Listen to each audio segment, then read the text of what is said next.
Public Meetings Law PL 1975, Chapter 231. Notice of this meeting was posted in two newspapers, The Record and the Ridgewood News. Public advised planning board rules that the meeting shall be concluded at 10 p.m. Pledge of allegiance, please. Pledge of Allegiance to the flag of the United States of America and to the republic for which it stands, one nation, under God, indivisible, with liberty and justice for all.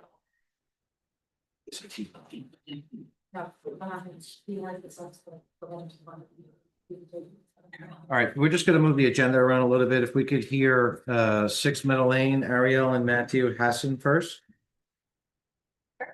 Oh, we got to do roll call? Councilman Mark here, Mr. Panza, Here. Mr. Kaufman, Here. Mr. Barber, Here. Picnic, Here. Chairman Beltrame. Here.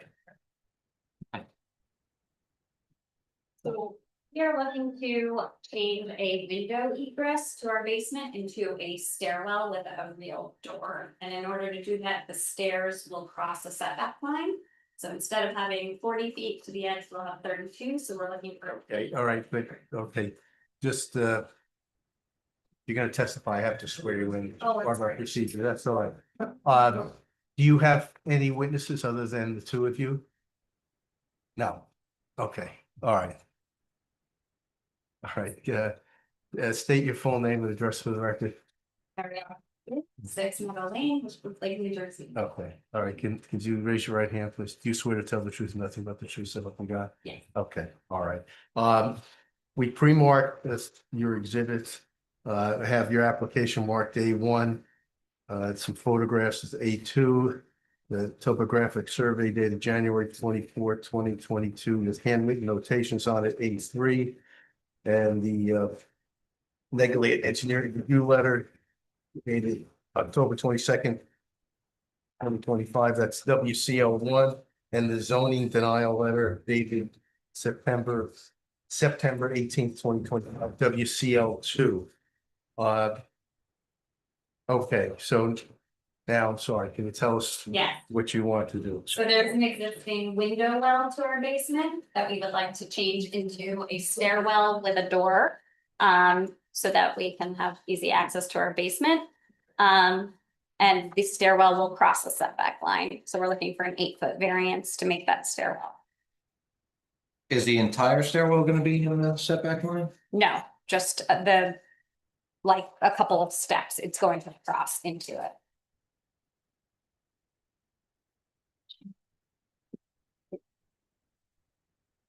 Question I have, do you know what's, I see the drawing, I imagine your architect, Mr. Bruno prepared? Mhm. Okay.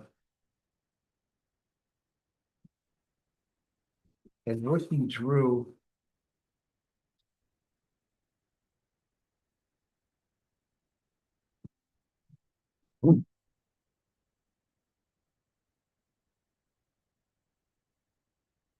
On the survey. I take it that he did the drawing on the survey? Mark and Girl called it. Oh, Mark, And Mark in conjunction, he talked to Joe about it. okay. Do you see the line, it's not crosshatched, but the lined area on the survey? Do you have I the do have, survey? I do, yes.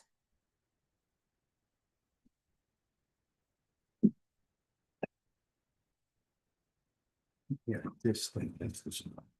Right, seems those just. Yeah.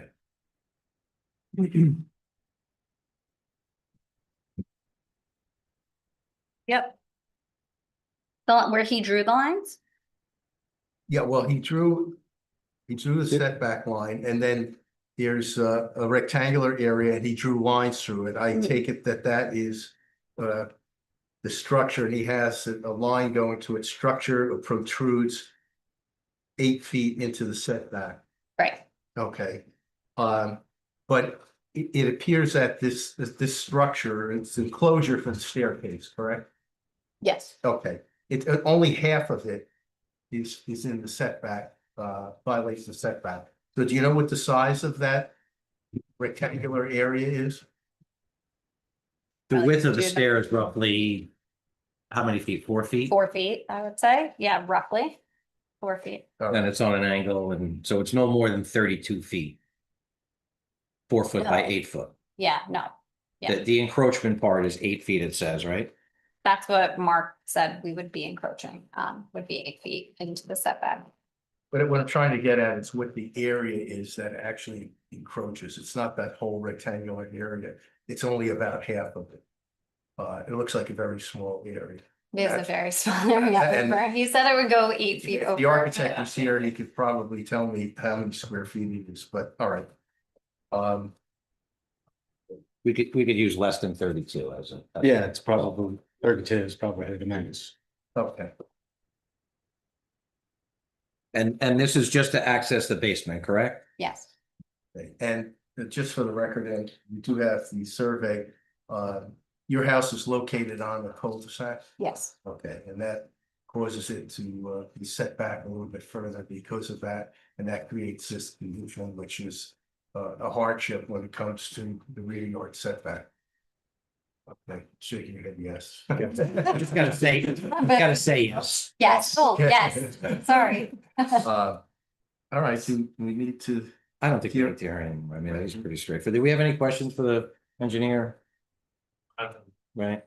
Anyone from the board have any questions on this or any concerns or anything else? We open to the public for questions of the witness? Motion to open to the public. All in favor? Aye. Anyone from the public have any questions for the witness? Motion to close. All in favor? Aye.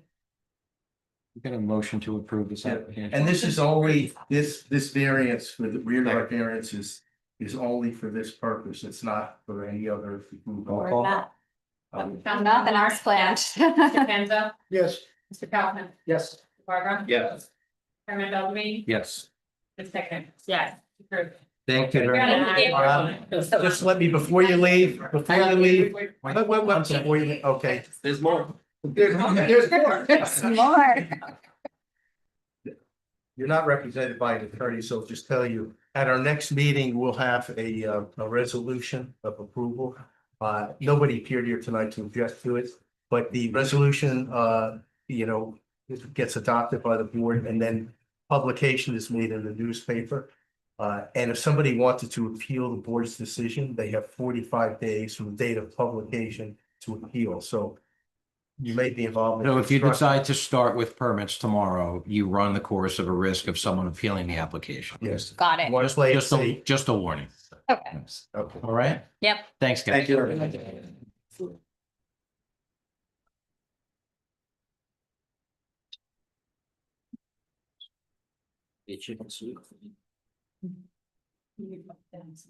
That's what we're just want a little confirmation from my planner. I think we're good on this. Yes, we are. There We- is an exception for a minor subdivision. Perfect. Okay.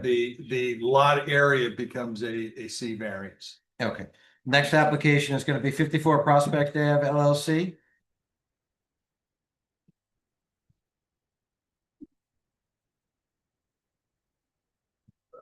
Don't forget my file. I don't want to take that. Take care of them.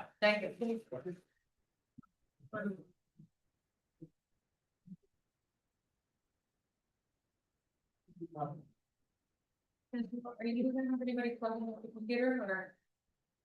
Doesn't appear that way.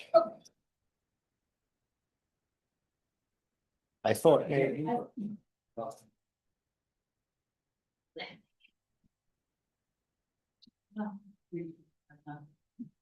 Have mine under.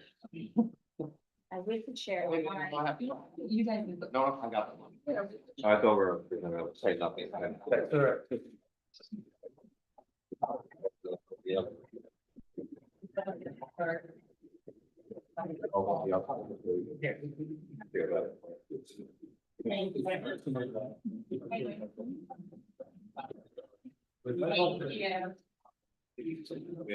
Never understood this best. One's probably revised. This is the revised, the one that's stamped. Is your planner here? My planner is here, my architect is not. You're gonna have to speak up just a little bit because there's a lot of people here. My planner is here. My architect is not.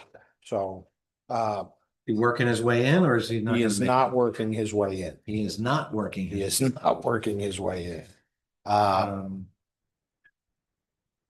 Do you need the architect for your presentation? I don't. I believe we can rely on the architecturals that were submitted.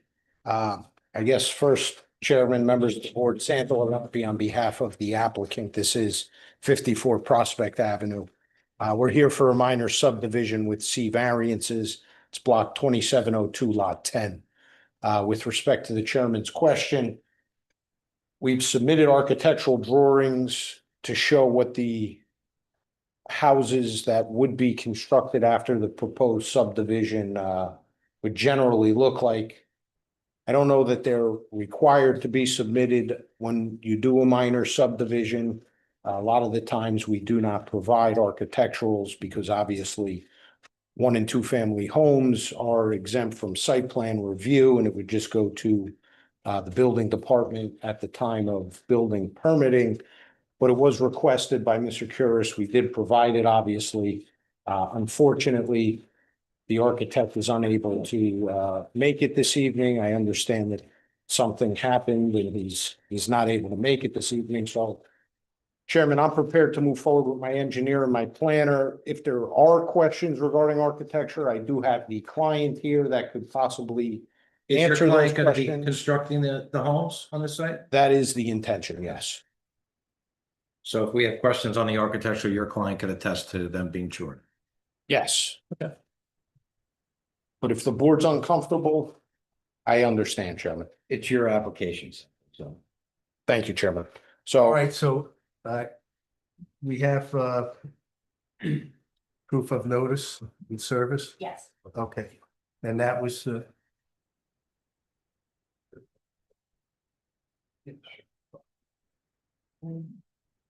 council, yes, we've pre-marked exhibits. I've handed the affidavit of service, proof of mailing forward. I had submitted it electronically, but I've provided the originals. We've marked those as A1.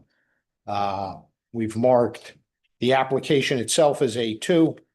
We've marked Mr. Cohen, the architectural drawings. There's dwelling A, dwelling B, so we've marked those as A3 and A4.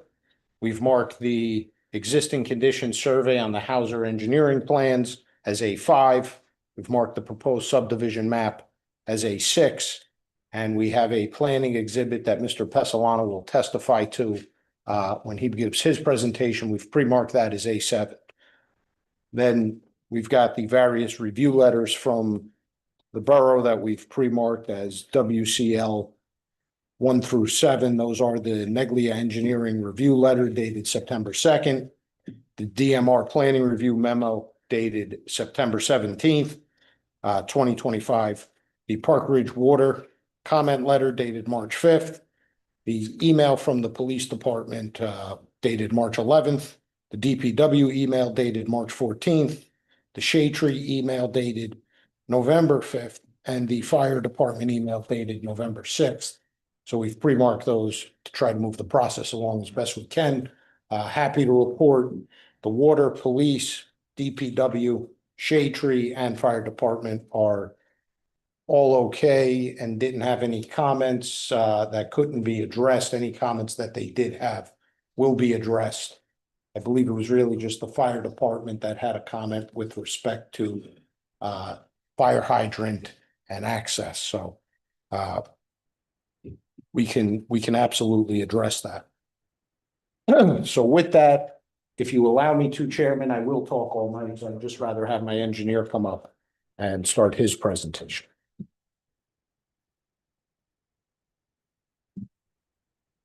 Good evening, you state your full name, business address, please. Jeffrey Hauser, 1141 Greenwood Lake Turnpike, Ringwood, New Jersey. 07456. You swear to tell the truth and nothing but the truth, so help you God? I do. Okay. Live again. Thank you. Mr. Hauser, have you testified before this board before? I've not been before this board. All right.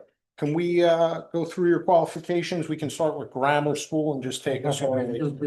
Sure, I earned my Bachelor of Engineering degree from Stevens Institute of Technology in 2003. Worked for several engineering firms before establishing Hauser Engineering in 2009, where I've been the principal since.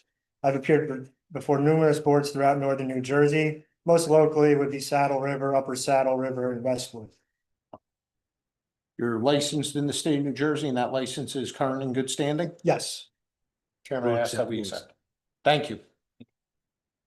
So, Mr. Hauser, you were retained with respect to a subdivision application here this evening? yes. Okay, and up on the easel, can you tell us what you have?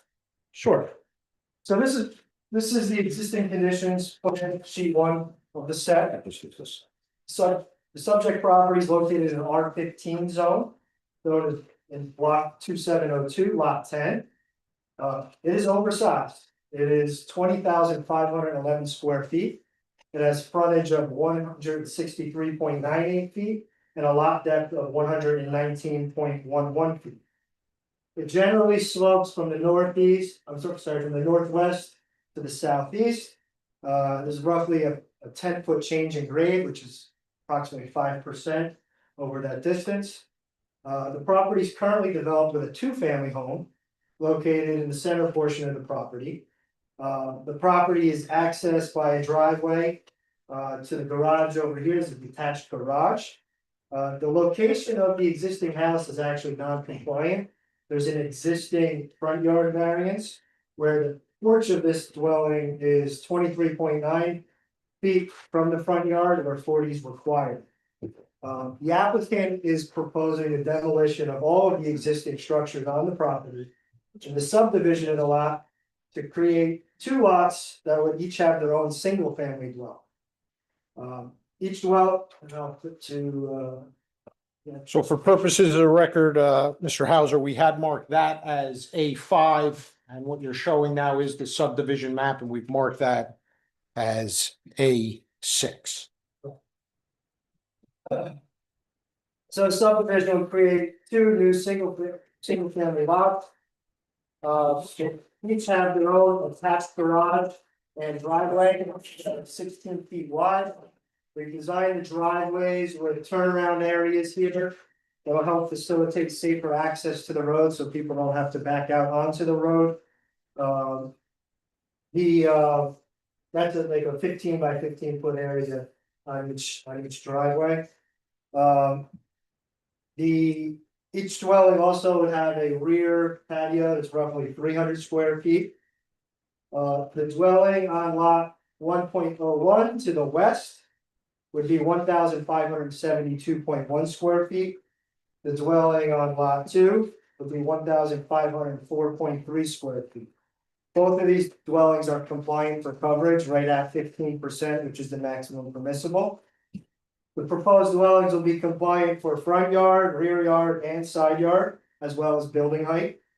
There are architectural plans that have been submitted as part of the application that have more details there. The existing development currently has 3,670 square feet of impervious surface. This zone actually allows 40%, so the allowable is 8,204 square feet. With this redevelopment here, there's two lots. Lot 10.01 will only have 2,713 square feet. Lot 10.02 will have 2,655 square feet. Combined, that's 5,368, which is a modest increase over the existing, but far less than the 8,204 that would be allowed overall on this property. To address this increase in impervious surfaces, we propose stormwater management for both lots. All the roof leaders will be directed to some piping that will go to a stormwater dry well. We also have, each house will have its own dry well. We also have a lawn inlet grate up near the driveway to collect runoff. All of that will also go to the stormwater dry well. These pits have been sized to collect a 2-inch rainfall over all impervious surface on the development. So the pits have a total capacity of 3,500 gallons between the pits themselves and the void space with the gravel material. Overall, the site will generally maintain the same drainage patterns. There's very limited grading there. At most, I think we changed the grade roughly 2 feet in the center portion of the property, but along the perimeter, it all stays the same. With the driveway, we also proposed a concrete apron here, designed in a way that if there was ever to be public sidewalks installed, it could help facilitate that, with the grading straight across there. Each dwelling will be served by public water, public sewer, and natural gas. In terms of electric, there's an existing utility pole here in the right of way centrally located between each dwelling. We would go with underground electric pulled off that pole to each dwelling. Overall, the development will result in the removal of 9 trees. We don't have a landscape plan yet, but the applicant is open to replacing trees as necessary per ordinance or to the board's liking, as well as providing foundation plantings or any screening that sees fit. But overall, the location, size of the dwelling would be compliant with the zoning. The 2 variances we are here for is the lot area and the lot width for each. So the required area is 15,000 square feet. Lot 10.01 will be 10,480.8 square feet. And would have a frontage of 80.32 feet where 100 is required. And lot 10.02 is will be 10,030.5 square feet with a frontage of 83.66. The applicant also has a professional planner here that will provide testimony regarding the benefit of this application in terms of the C variance. Mr. Hauser, you had testified that the square footage of the dwellings is gonna be a little over 1,500 square feet. You're talking about the footprint of each of the structures, is that correct?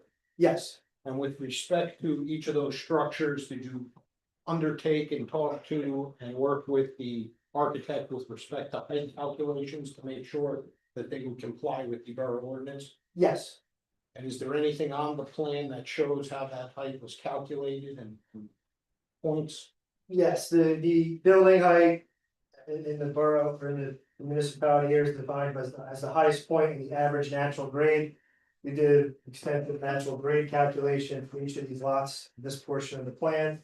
The maximum height is 30 feet or 2.5 stories. We're proposing 2 stories and we're just under 30 feet with a 29.65 building height for lot 10.01 and a 29.57 building height for lot 10.02. Do you know if there's any current underground retention system on the property? Not to my knowledge. Okay. And we are adding seepage pits to help with the stormwater management, is that the purpose of that? Yes, Have you received the Neglia review letter? yes, We've marked that as WCL1. It's dated September 2nd. Is that correct? yes, You had the opportunity to review that review letter. yes. Did you have the opportunity to speak with anybody from Neglia regarding any of their raised concerns? Not since this letter's been prepared, but in reading it, I don't see any concerns. So there's nothing in the Neglia review letter that is a concern or that can't be satisfied by the applicant? Correct. And we would address any issue raised within that letter. Yes. Sharon, I got no further questions for this witness. Anything for the witness? No. Complying with our letter, right? Yes. Anyone on the board have any questions for the witness? You're missing me. I'm sorry. I actually have a rather important question. Based on the application I reviewed and the plans I reviewed and the testimony that was offered. So my question is, the R15 zone, what are the permitted uses in the R15 zone? Just single family I believe so. or a 2-family permitted? That might be a better question for our plan. Well, your testimony was that the existing dwelling was a 2-family house. That's correct. So I guess my next question is, do you have proof that this is a legal, non-conforming use? Your application says single family, your plans say single family, so you're confusing me. So the answer to the question is the tax office does have it classified as a two-family dwelling. It's taxed as a two-family. We have no reason to believe that it is not a legal two-family. From the photographs that have been submitted, we do have 2 meters at the dwelling, and my client will testify if necessary that it is a two-family dwelling as it sits. But Chairman, I believe that that's legally sufficient to establish it as a two-family. If you need the property record card, I hope your planner knows that, because I tell you, that bolsters his argument of removing a non-conforming use from the property, so. he absolutely knows that. Okay, well, unfortunately, I didn't, and I might have even put that in my report. Yeah, the application came in as a one family. Yes, Right. that's my point. Understood.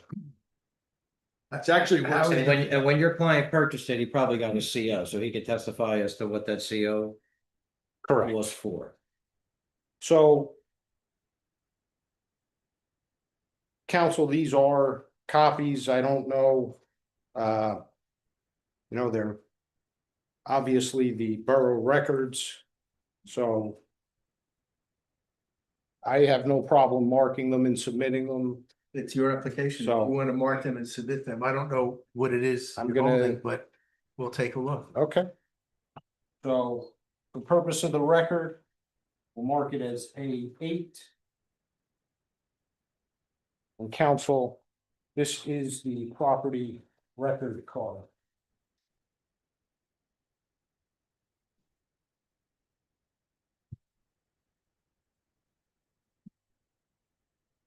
The council has submitted to me A8, property record card. It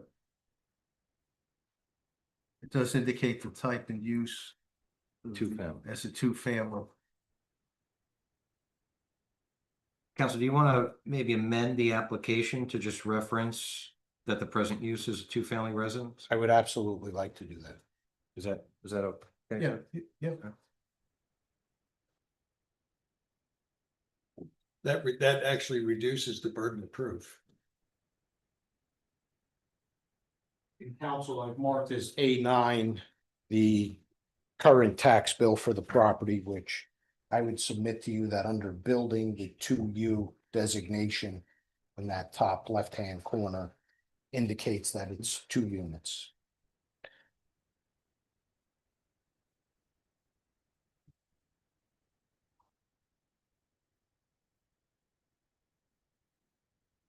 Oh, are you referring to the two The U? description, yeah, Yeah. it says here to you. Yeah, two U. It's typically two. Okay.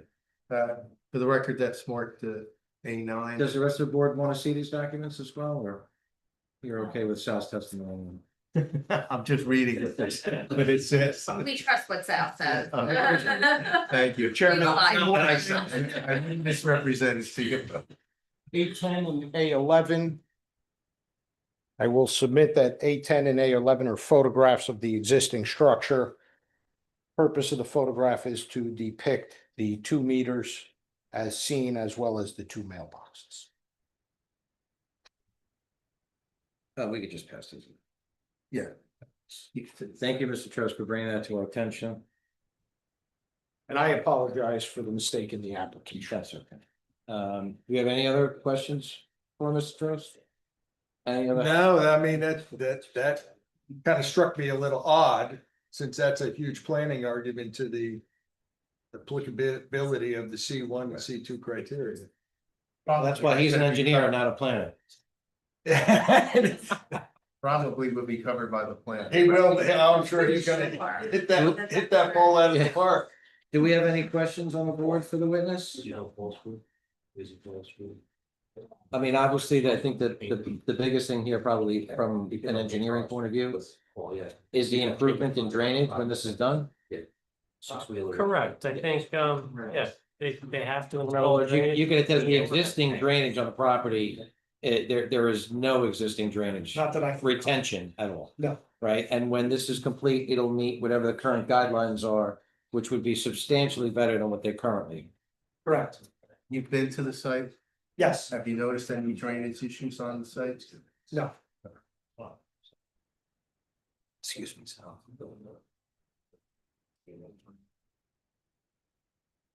Do you have any questions of the engineer? No.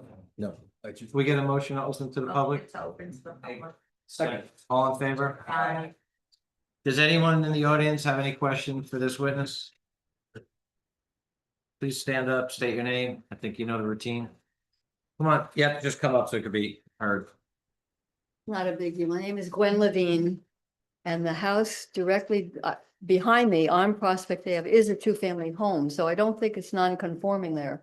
That's what's striking. It's about two houses to the left of this Have house. a two-family zone in town, to my knowledge. There are existing non-conforming two families that were done before zoning was in place. Oh, But okay. there are no two-family zones.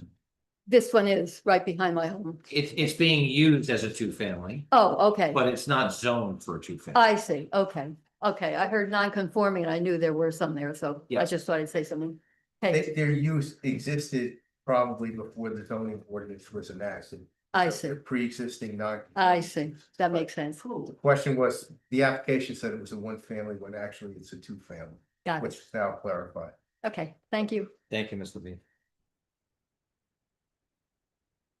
Any other members of the audience have any questions for the witness? How did I do? Come on, stay on. point. Motion to close. Right? Second. All in favor? Aye. I assumed everybody was not here for this application, so. Floor is yours. Thank you, Chairman. Mr. Pesolano? Where have I heard that name before?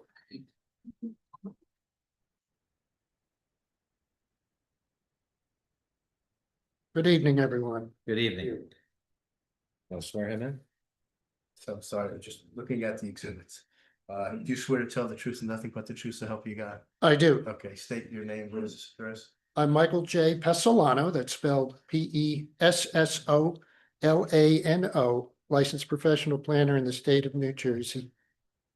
Recently qualified by this board a few months ago.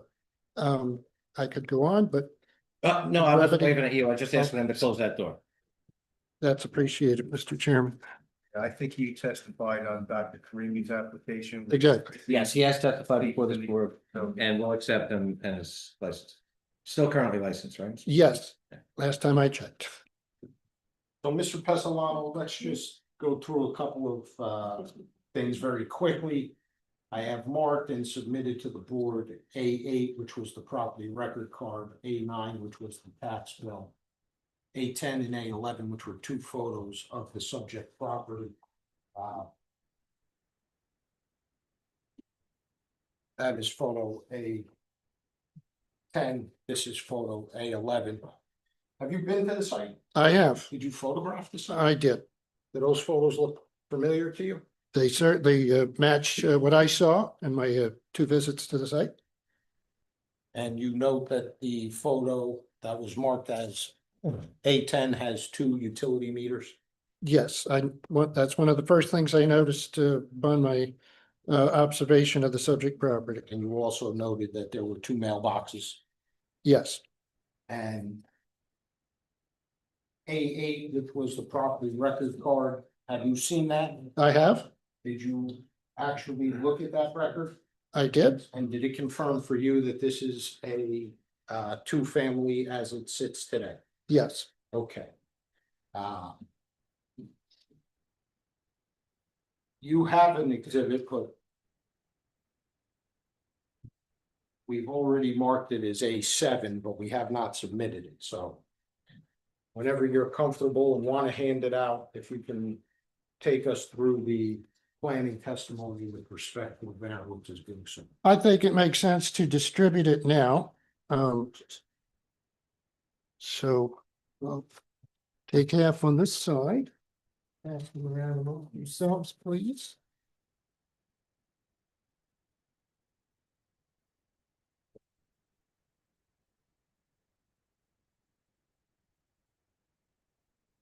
Anybody in the audience?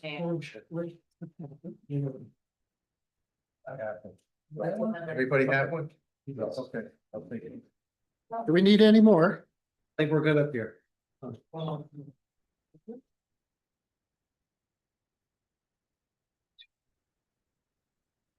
So A7, as it has been identified, is an exhibit prepared by myself, consists of 6 sheets, and it has maps and photos that show the subject property and its surroundings and the relevant information that I believe speaks to this application directly, and it is what informed my planning analysis.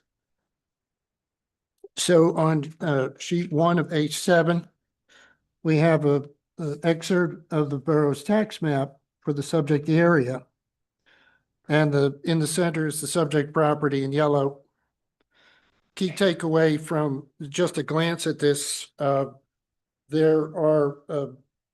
a platting pattern along Prospect Avenue, which I'm sorry is not labeled. It's the street directly to the top of the yellow box. But it shows a fairly regimented platting pattern to the east and to the west, and somewhat to the south of the subject property. To the north, they were not on this tax sheet number 26, but I did look at that, a couple of long and deep lots across the street. The takeaway here is that in the middle of this block is a series of parcels, including the subject property, that are a little less usual than the surrounding properties. And we have the oversized lot that's the subject of this application at 20,000 square feet. The lot to the immediate west of that, which would be to the left on the page, bear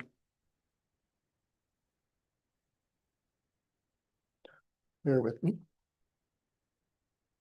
is roughly 17,200 square feet and change.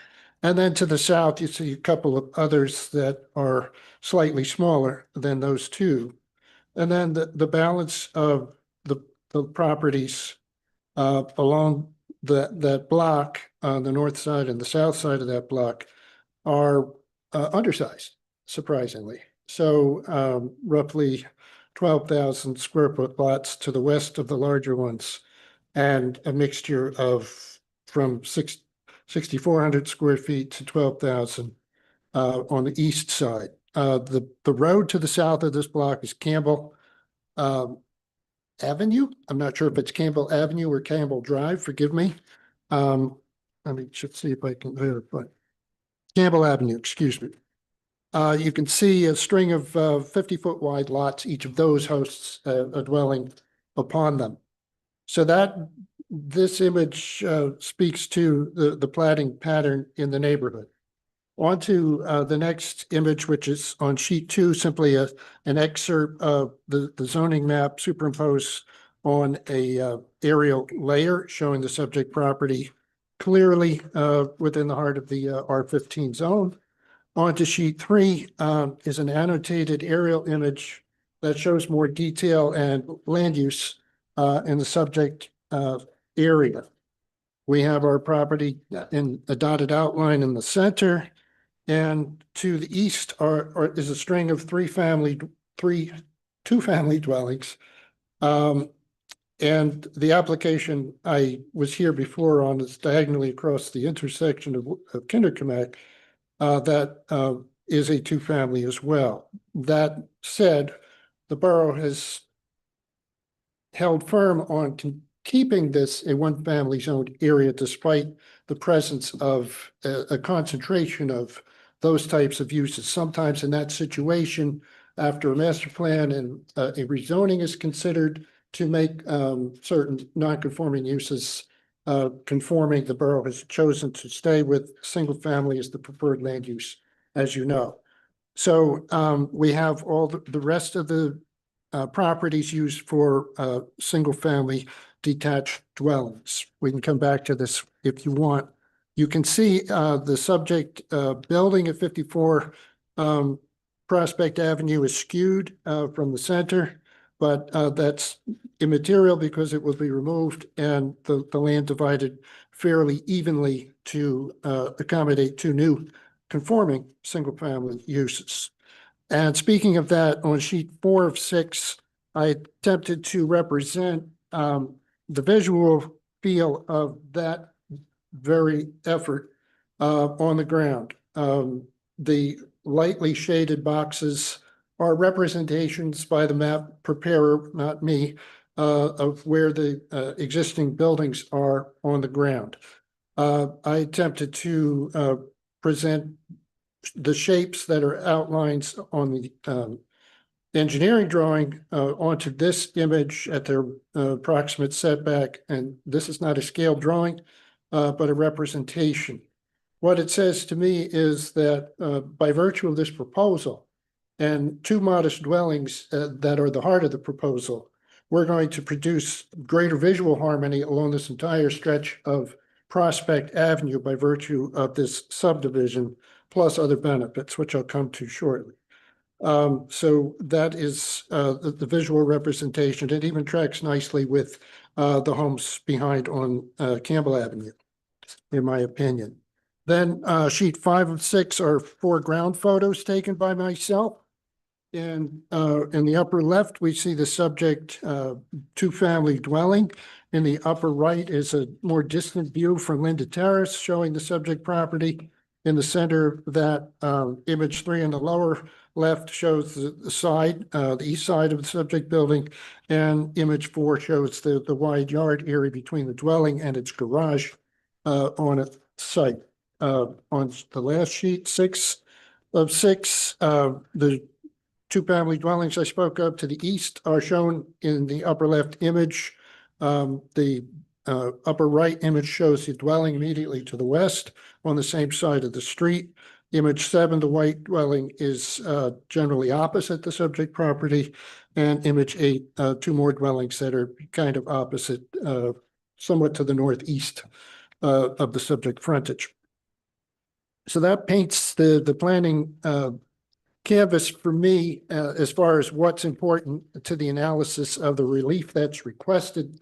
Again, there are 2 variances for each proposed lot frontage and lot area. Those numbers have been presented. I won't go on and on about that detail unless you want me to. But in this analysis, I find that the application satisfies the C2 analysis. C2 is code in planner speak for the benefits versus the detriments weighing analysis, also called the flexible C.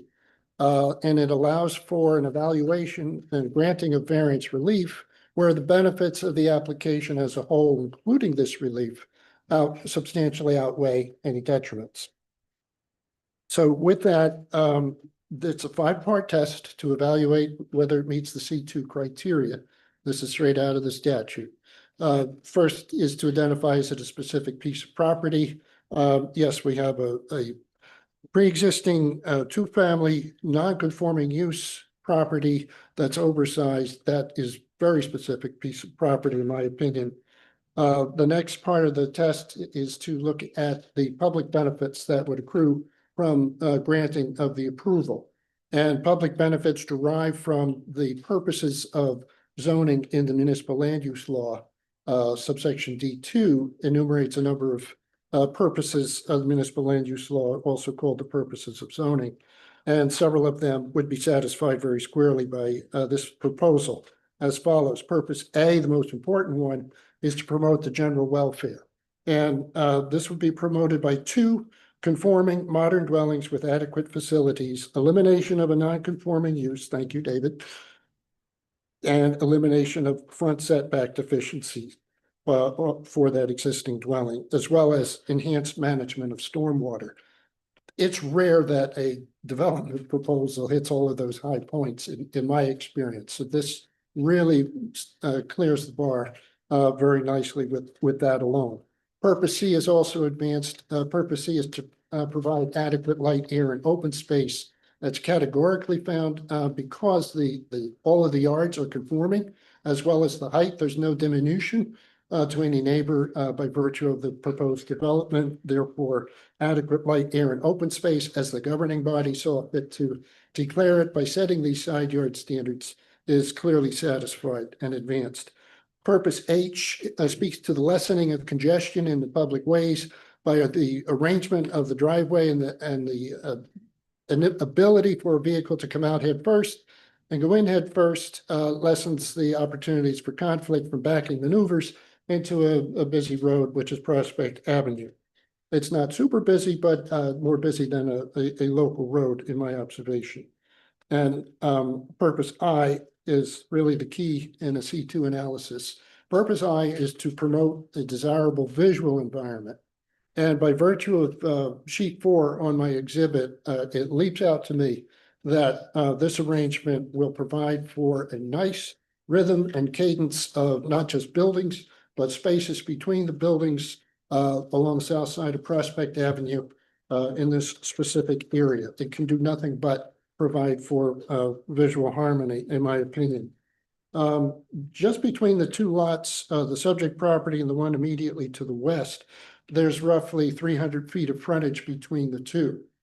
By virtue of the nice spacing that's proposed on my client's property, we are able to make it appear that there are 300-foot wide lots. It's a remarkable numeric kind of finding. In that 300 feet, there would be 3 homes. So since you can't see lot lines on the ground when you're walking or driving, the look of where the homes are relative to each other is the guiding information for the viewer. And I think that quite clearly, this meets the intent of the ordinance to provide for that nice rhythm and spacing I spoke to. Finally, purposes J and M. Purpose J speaks to avoiding sprawl, and purpose M is towards the efficient use of land. This application addresses both of those.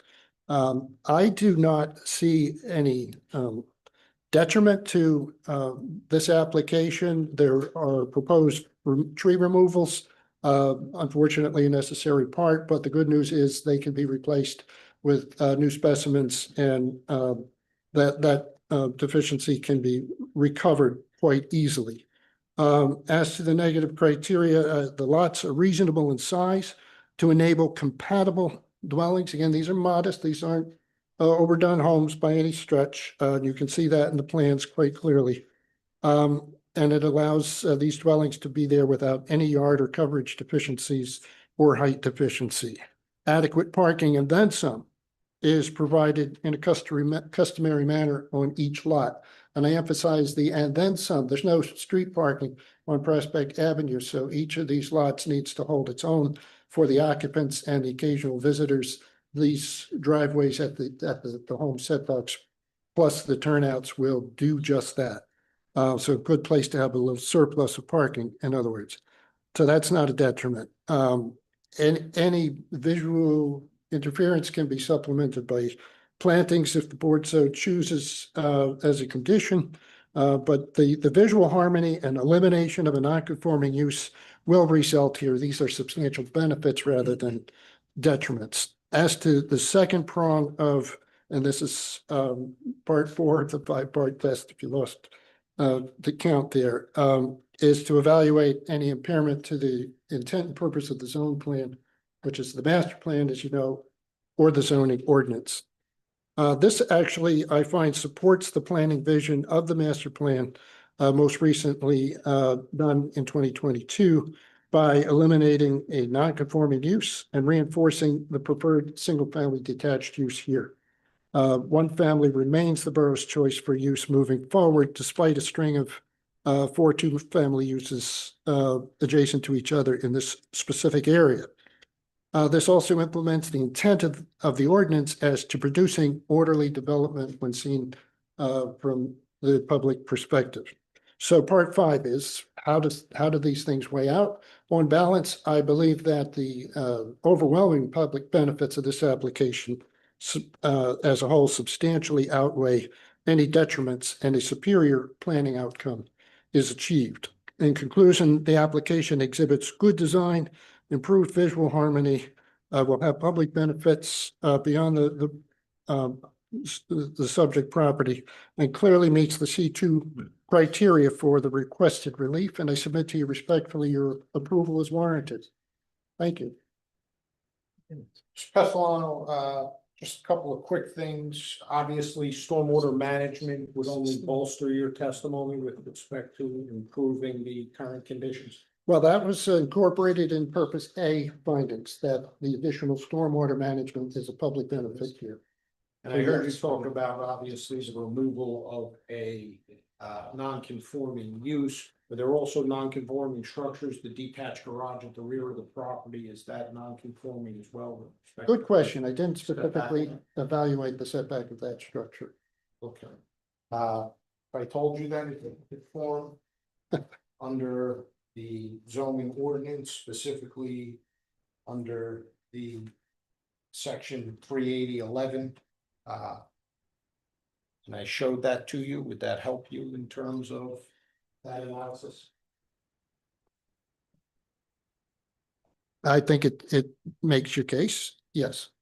And then under the general provisions in the zoning ordinance, there's also a provision that speaks to the driveway, and that driveway would also be non-conforming as it sits today? Yes, I can conclude that right away. Okay.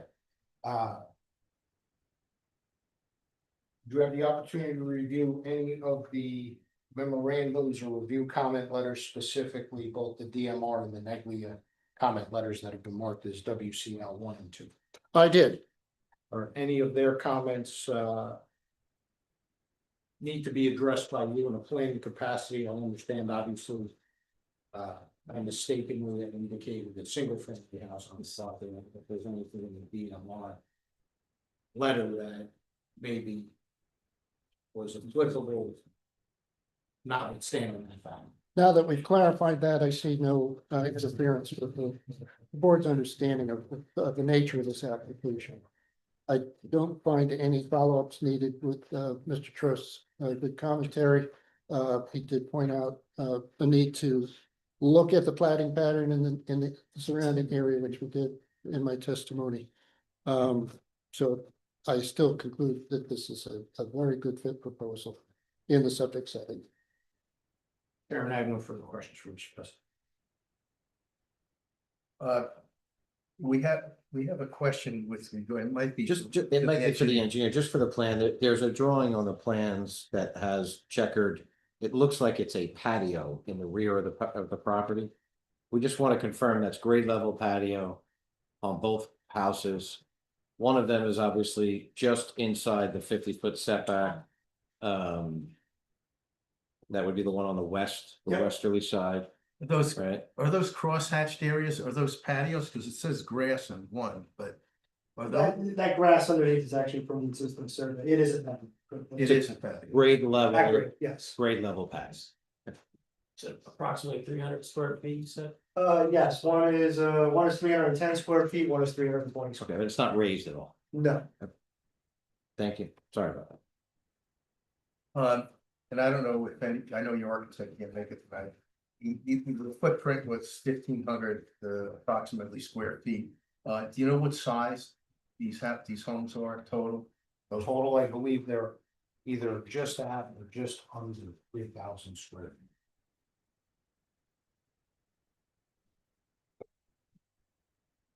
So we've marked in. From a planner's point of view, the parking that you anticipate these two homes having be adequately on site, is that what I heard? Yes, more than adequate, Mr. Chairman. Because they both have single car garages, right? Yes. Do we know how much parking they would have in addition to that? That I they testified to? I surmised that there would be 6 spaces largely contained on each each lot. lot. Yeah. Currently, people are parking on it. Because I know people who used to rent from there, so. I also want to point out that along Prospect Ave, there's like a gravel pull-off area there that would be eliminated. This area up here, it seems like people use for on-street parking essentially. Yes. That would be eliminated. I got it. So.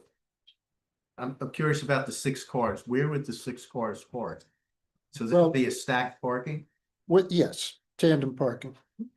In those moments when that was necessary, but the normal day-to-day requires two vehicles. Two on the turnaround. Oh, okay. Two there. Okay, One for. I see that. Yeah. Okay. How about it, Jerry? I don't know if it's the engineer or planner, but said you're gonna go with underground wiring to the houses. Yes, that would be the intent. So on the plan, I don't know which one this was marked, but there's overhead wires that run across property. Is that for? Is there a right through, I don't know if you saw on the bottom left hand. Over here, Yeah, there's overhead wiring that comes through that is, I don't think that feeds our property, not sure which one. yeah. Yeah, there's a pole in the back there. There's a phone in the backyard of the house. I noticed also. I'm not, I can't remember if that note says, but. You need anything for PSE&G for easement for that or anything? Because there's a phone on the property for overhead wires feeding other properties. So I didn't see anything with respect to an easement, but it's an existing condition that That would remain. if I wanted to take out, I couldn't. I'm curious Doesn't what you feed need us. for that, because now you're. Doesn't serve all houses. So it's feeding the properties behind. Was it feed only? No, it's just then. It's big that. To make application. It just. Apparently just an empty pole. I don't know why the power would be going there, maybe it served a purpose in the past. Reach out to public service, see if you can get it. Yeah. Chairman, to the extent that it's necessary, is feeding houses behind us, Does. you know, Suffer with take that step. we're gonna have to address that. I would imagine if the client wanted to or could get it removed, he would ideally like it removed, so. I don't think it affects the application as far as we're concerned. They need right? an easement for that pole. But good, yeah, good pickup. It's not feeding, that's not the service going to these two homes Absolutely. or the existing home. No. Is that correct? Right, because the service is in front on the existing homes. That's where the 2 meters were. Yes, Well, we do have to. Open to the public. We'd like to finish with the board's questions. Oh, yeah, we got a plan. Yeah. Who else are you pointing me to? I David, I sound like actually have more of a statement and then a follow-up question. As the board knows, variances should be granted limitedly, it must have the approved. Variance should be granted by handing out tandem. I think Mr. Pessalon's put on a great case for this, however, I do have some questions to that fact. If there were coverage variances, side yard setback variances, or rear yard setback variances that were added to this application, which they're not, would your planning opinions change based on your current testimony? Maybe not, maybe so. It would depend on the extent of those deficiencies, but clearly without them, this is a superior application than with them.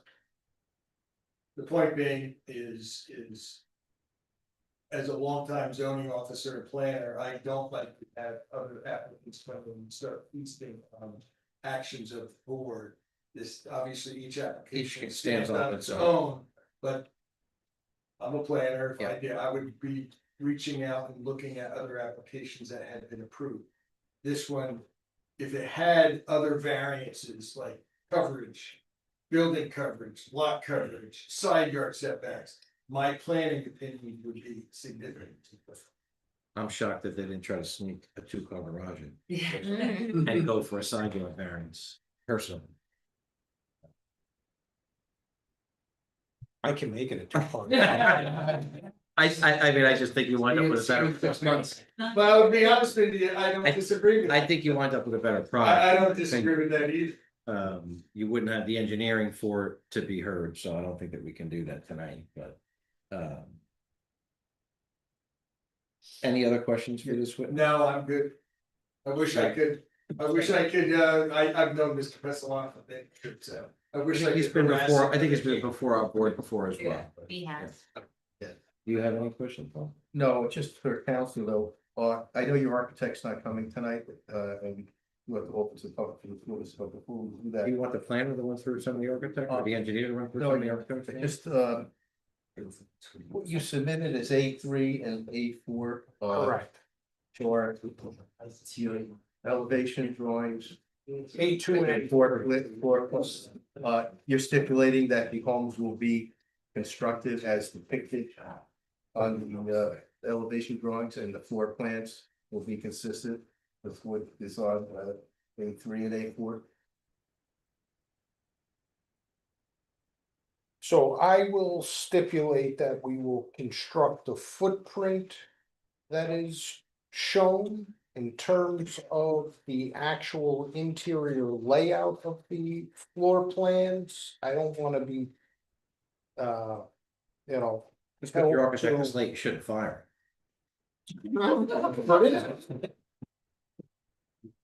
I don't want to be held to the possibility that maybe a closet gets moved or a window gets moved, and these were very preliminary drawings with the intended purpose of showing So these is what it would look like Alright. in. More of a rent, more of a rent. Footprint. all right.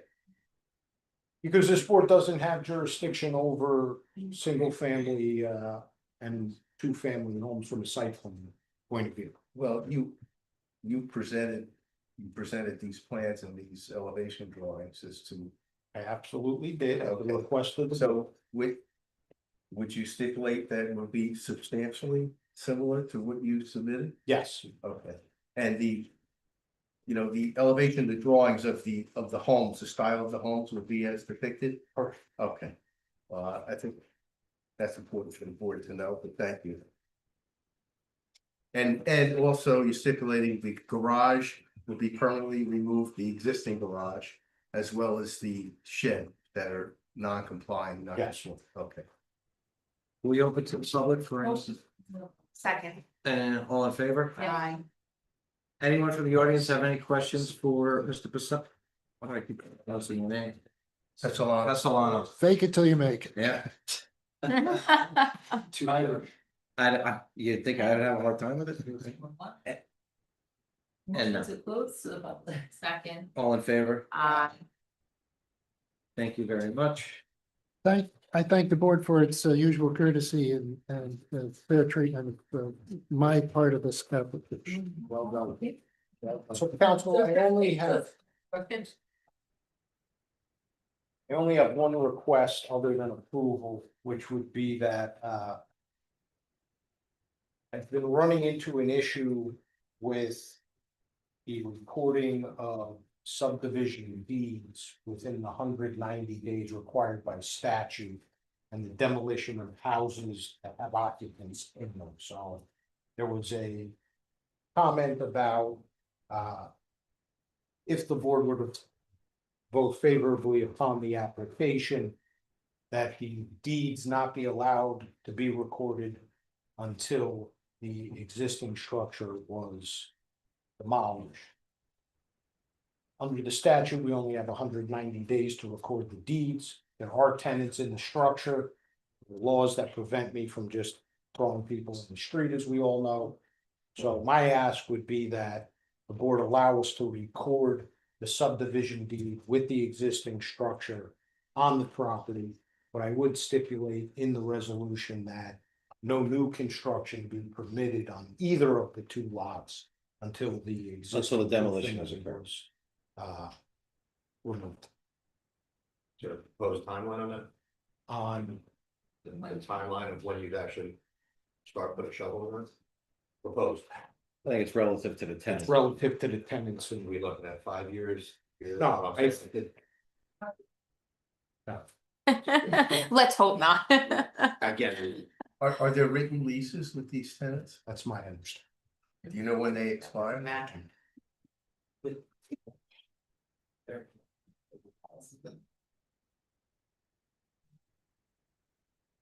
Mr. Chairman, I got a suggestion. Rather than. I understand what he's saying, and don't disagree with the issue, but I have a different solution. The different solution would be to, and legally, I'm gonna have to rely on the council. Could you extend the approval time period to 6 months? 9 months or whatever, to allow the filing of the deeds, or is that a problem with the cats? That's the problem. With county? Yeah, I went into it in Jersey City. We had to go back in front of the board Okay, because the attorney forgot to file. yes, that's all. And it's statute is very clear. And the clerk is very conscientious. Let me ask you another question. Is there any issue with him filing a deed with the existing structures depicted? I don't think so. Have you had run into any problem with that? No, I mean, where does the house fall, the existing house fall right on the lot line? it doesn't interfere with the lot line, but it is close. Would that create? That would create an existing non-conforming? That would actually be an issue with increasing the non-conformity by reducing the lot size for the non-conformity. Right, because then what we would have is we'd have a smaller lot with a two-family. Yeah, well, then you have the with no driveway. Which is why I suggest that the condition goes into the resolution, because the resolution is gonna get recorded with the subdivision deed. To protect everybody from anybody building on the vacant portion and not demolishing. That's my question. Is that, I mean, I don't know on the legal side, but is that almost like a deed restriction in essence? It's recorded with the deed? It's recorded with the deed, it's a condition that, right, if you were gonna buy So you that can't get a property permit. from me, you're not gonna be able to get a permit. Understood, You're so gonna you won't see be it. able to, right, because Mark will have that resolution, so he won't be able to get a permit to build on the vacant lot until the other house is done. And the beauty of it was you have Clarice and the construction department. Don't go on. Why don't you submit to me the language that you proposed for the resolution? Yeah, you two can work on a resolution, we'll discuss it. You still have to open to the public. We did, well, Oh, we did? we did for the witness, technically, we need to do it for the entire, Motion to open. are you complete with your witnesses? I am. Second. All in favor? Aye. Anyone from the public have to speak on this application for anyone? Any comments? Second. All in favor? Aye.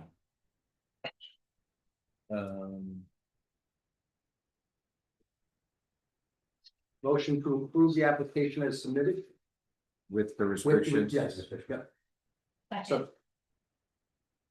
With all the stipulations compliance with Neglia, I think the fire department had something to say about a fire hydrant location, but you'll comply with I the think fire. he testified that he will comply with that, yeah. All right. Councilwoman Martin? Yes. Mr. Pendo? Yes. Mr. Kaufman? Yes. Mr. Flyer? Yes. Chairman Bellamy? Yes. Ms. Pickner? Yes. Approved. Thank you. Best of luck. Have you said hello? Appreciate it. It's gonna look nice. Yeah. Compared to people parking on the gravel in front of the I house. think it's a big improvement. And like, what's there? We're gonna stop that right now. Yeah. I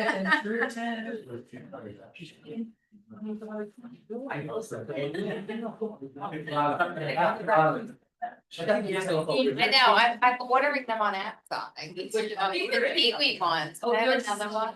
We take a 5-minute recess before this begins? I don't know if I like. Let everybody get settled. Thank you very much. Yeah, I so I have my teeth, don't worry. All the teeth is done for the.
chair. You want a chair?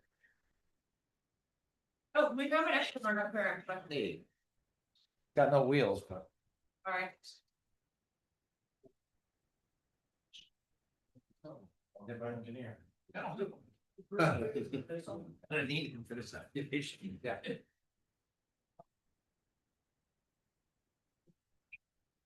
Okay, so we're back on the record.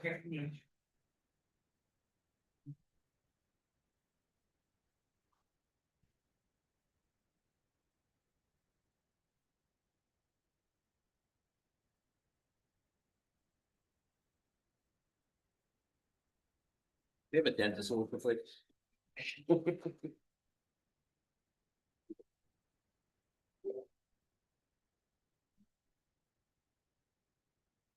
The technology is working. Yes. Yeah.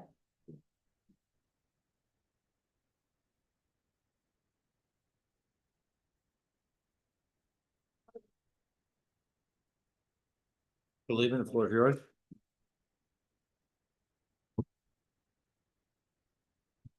Hi, good evening. My name is Mark Liebman. I'm with the firm of KSA Shahaney and Giantomasi. We're here tonight representing RW Woodcliff Lake Renewal LLC. I have some brief opening remarks. I'll tell you who our witnesses are going to be. We're going to call our architect as our first witness. So the property here is Lot 1, Block 602. Everybody knows this property up on Chestnut Ridge Road, 300 Chestnut Ridge Road. The property is located in a redevelopment area that's governed by the 300 Chestnut Ridge redevelopment plan. It's presently developed with a 2-story office building, former headquarters for BMW North America, and a 3-story parking garage, which are all proposed to be demolished.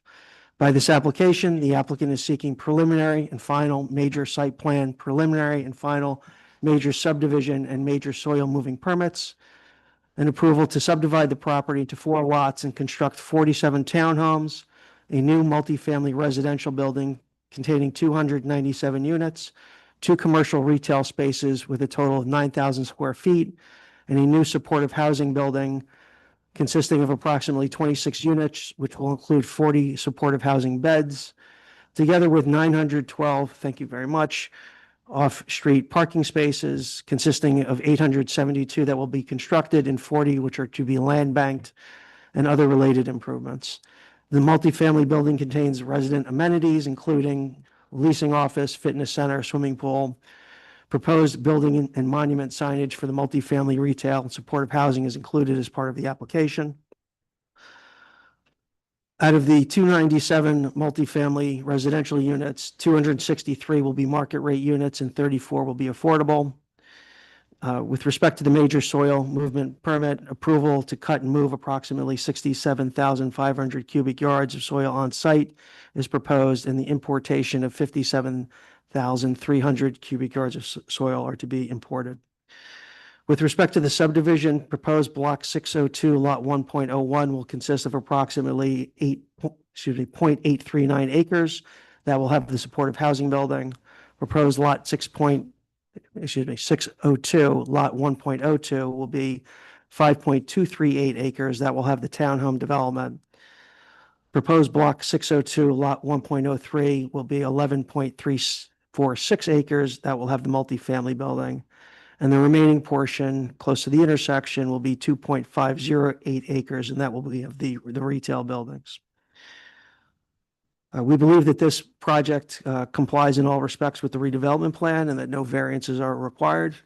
The witnesses that I have we have our architect. We're going to start. We have several architects on the project. Mike Lawson is, I would say, the lead architect on the project. He's going to be our first witness. We have Adolph Montana from PS&S Engineering. Steve Sedicati from New Concepts for Living is going to be here hopefully in about a half an hour to give you some background about the supportive housing. And we have Tom Carmen, our landscape architect. Matt Seckler is going to provide traffic testimony and planning testimony if necessary. So unless there's any questions of me, I'd ask that Mr. Lawson be sworn in and qualified. Qualify your witness. Okay. Yeah, please. Can we just stand? Raise your right hand. You swear to tell the truth and nothing but the truth to help you out? I do. Okay, and state your full name and business address, please. My full name is Michael Robert Lawson. I'm with Minot and Wasco Architects and Planners, 204 North Union Street, Lambertville, New Jersey. Mr. Lawson, how long have you been practicing as an architect? As an architect, I've been practicing for over 15 years. Okay. And have you been involved in this project? Yes, I have. And is it fair to say that you are fully familiar with all the details of all the plans that we're going to share with the board tonight? I am. Okay. And are you licensed to practice architecture? I am licensed to practice architecture And where are you licensed? in New York. Okay. But you're fully familiar with these plans, and actually the architect who signed these plans is in your office? Correct. Okay. And we have a New Jersey licensed architect here from your office if anybody has questions that call for expert testimony, but really your testimony is going to be factual testimony about the plans. Correct. Any issues? I think we'll accept those wins. Okay, thank Yeah, you. before we go any further, do we have proof of publication and proof of service? Yes, we do. That was submitted, okay, Yep. thank you. Mr. Lawson, there is an exhibit that's up on the monitor. It says C-01 on it. Can you tell us what that is? So this exhibit is our cover sheet for the site plan submission that we proposed and submitted into the borough. And there are several other documents that are part of this package that we can insert in now, or we can go through them and I can do them as separate exhibits, however you'd like to do it. So I think let's start with a project overview with the exhibits that are on the monitor. Perfect. So the project, as you see, as what has been illustrated by our attorney, we have several different components. We have a multifamily building, we have a townhouse community, we have a supportive housing building, and we have two retail buildings. Each one of those is situated on the site, and each one has its own specific requirements as per the redevelopment plan that was approved by your council. I'd like to move to the next sheet on this, which just gives you a preview of what we are proposing on the site. It is a rendering of the multi-family building, and I will get into more specifics as we get further into the presentation. This takes us to A01. And A01 in your submission package was a black and white version of this. We have colored this so that you can see the different components of the project. As I stated before, and I'll use my arrow if you can see it right here. Here you have our multifamily building, which is 297 multifamily units. In that multifamily building, we have 34 affordable housing units in a mix of 6 one-bedrooms, 20 two-bedrooms, and 8 three-bedrooms, meeting all COA requirements as they are depicted. As we move across the site in yellow, we have the townhouse community. That townhouse community includes 47 market rate townhomes, all of them being 3 bedrooms. The end units do have elevators, as is required by the redevelopment plan. The supportive housing building is in this purplish color. The supportive housing building has 26 dwelling units. That equals 40 beds because of the mix that is allowed for. And I'll just state right now, we do have 20% set aside based on what was provided in the redevelopment plan for all of the units. 34 of those units are in the multifamily building. These 40 supportive housing beds qualify as the rest of that requirement and are in these on-site located in this purplish building right here. And then the last piece that we have is really the retail component that's located at the corner of Chestnut Ridge Road and Glen Road, really creating a park-like setting in that location. We have some fantastic renderings to share with you later on in the presentation that shows how that outdoor dining is really going to enliven that area of the site. The first item that I'd like to go through is the multifamily building located here in Orange. I'll move through these plans relatively quickly, but the first one here is our basement level. We have 2 levels of basement beneath the 4 stories of residential units that are located on top of the building. And I'm going to flip to this page because this is where the first level of the building that you see from Chestnut Ridge Road. And that was worked with the planner and with the borough to really make sure that you only saw 4 stories from that perspective. Whereas then the grade comes down and we're able to use the grade to access the parking garages beneath. In the parking garages, we have about an even split between where the parking is located so that that is adjacent and near the location for the residents that are living above. In the center of the plan, you'll see that we have a resort-like amenity space. In there, we are proposing 2 levels of pool, courtyard space. These items are going to be really delved into further by our landscape architect, but you can see how it really creates an active environment in that center courtyard here. Along that center courtyard, you also have a lobby space, amenity space that encompasses fitness, club room, private dining, all the different aspects that really bring an A-class type of building to this neighborhood. On either side, you have 2 wings. You have essentially building A and building B, or wing A and wing B. Each one of those is around a more passive courtyard that has views and is very elegantly manicured to really create a very secluded environment on the inside of the building. And it will be having the same kind of materials that we have specified on the exterior of the building as well. As we go up, you can see that we have some double height spaces that really offer grandeur to the building, especially at the entry lobby space. And we'll see that in some of the additional renderings that we have at the industrial units. The units do stack on top of each other, and we have a combination of 1 bedrooms, 1 bedroom dens, 2 bedrooms, 2 bedroom dens, and 3 bedroom units. To just talk through that really quickly, we have 36 1 bedrooms, 35 1 bedroom dens, 129 2 bedrooms, 65 2 bedroom dens, and 32 3 bedroom units within the building. That does include the affordable units as well into that count. As we go up, we do have one other piece of amenity area at the top of the building, and this really offers fantastic views over the center courtyard, as well as a small bit of an interior amenity, as well as an exterior amenity on that location. And you can see that right at the center of the building here. We have a roof showing our mechanical units. Our mechanical units are positioned at the center of the building. The parapets that are proposed block those from view, really making sure that you don't see any of those mechanical equipment on top.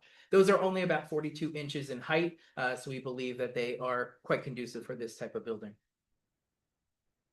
That leads us to materials for the multifamily building. And I'm taking this building by building as we go through the site. So you'll see the same kind of presentation for the additional buildings as we go through. So here you'll see that we have 2 variations of masonry brick veneer. We have high quality fiber cement panel, as well as horizontal siding, and a combination of 2 styles of manufactured cast stone veneer as well. Those things come together in a really beautiful palette that we'll show you in the renderings, and I'll kind of pinpoint where those locations are and how we've broken down the building. One, with how we stepped the building in and out to create recesses, as well as done step backs at the top of the building in certain locations, really to break down that massing and offer a really elegant solution along Chestnut Ridge Road. You can see also here we've illustrated that we have architectural windows, metal railing system, and other components that really form the holistic approach that we've created here. One of the other topics that I'd like to just talk about really briefly as we get into the renderings here is we are proposing a mansard roof in different locations. And we think that that really does break down that massing, and we are going to be proposing a standing seam metal roof in that location as well. So that leads us back to the rendering that we're seeing here that I kind of gave you a glimpse of in the beginning of my presentation.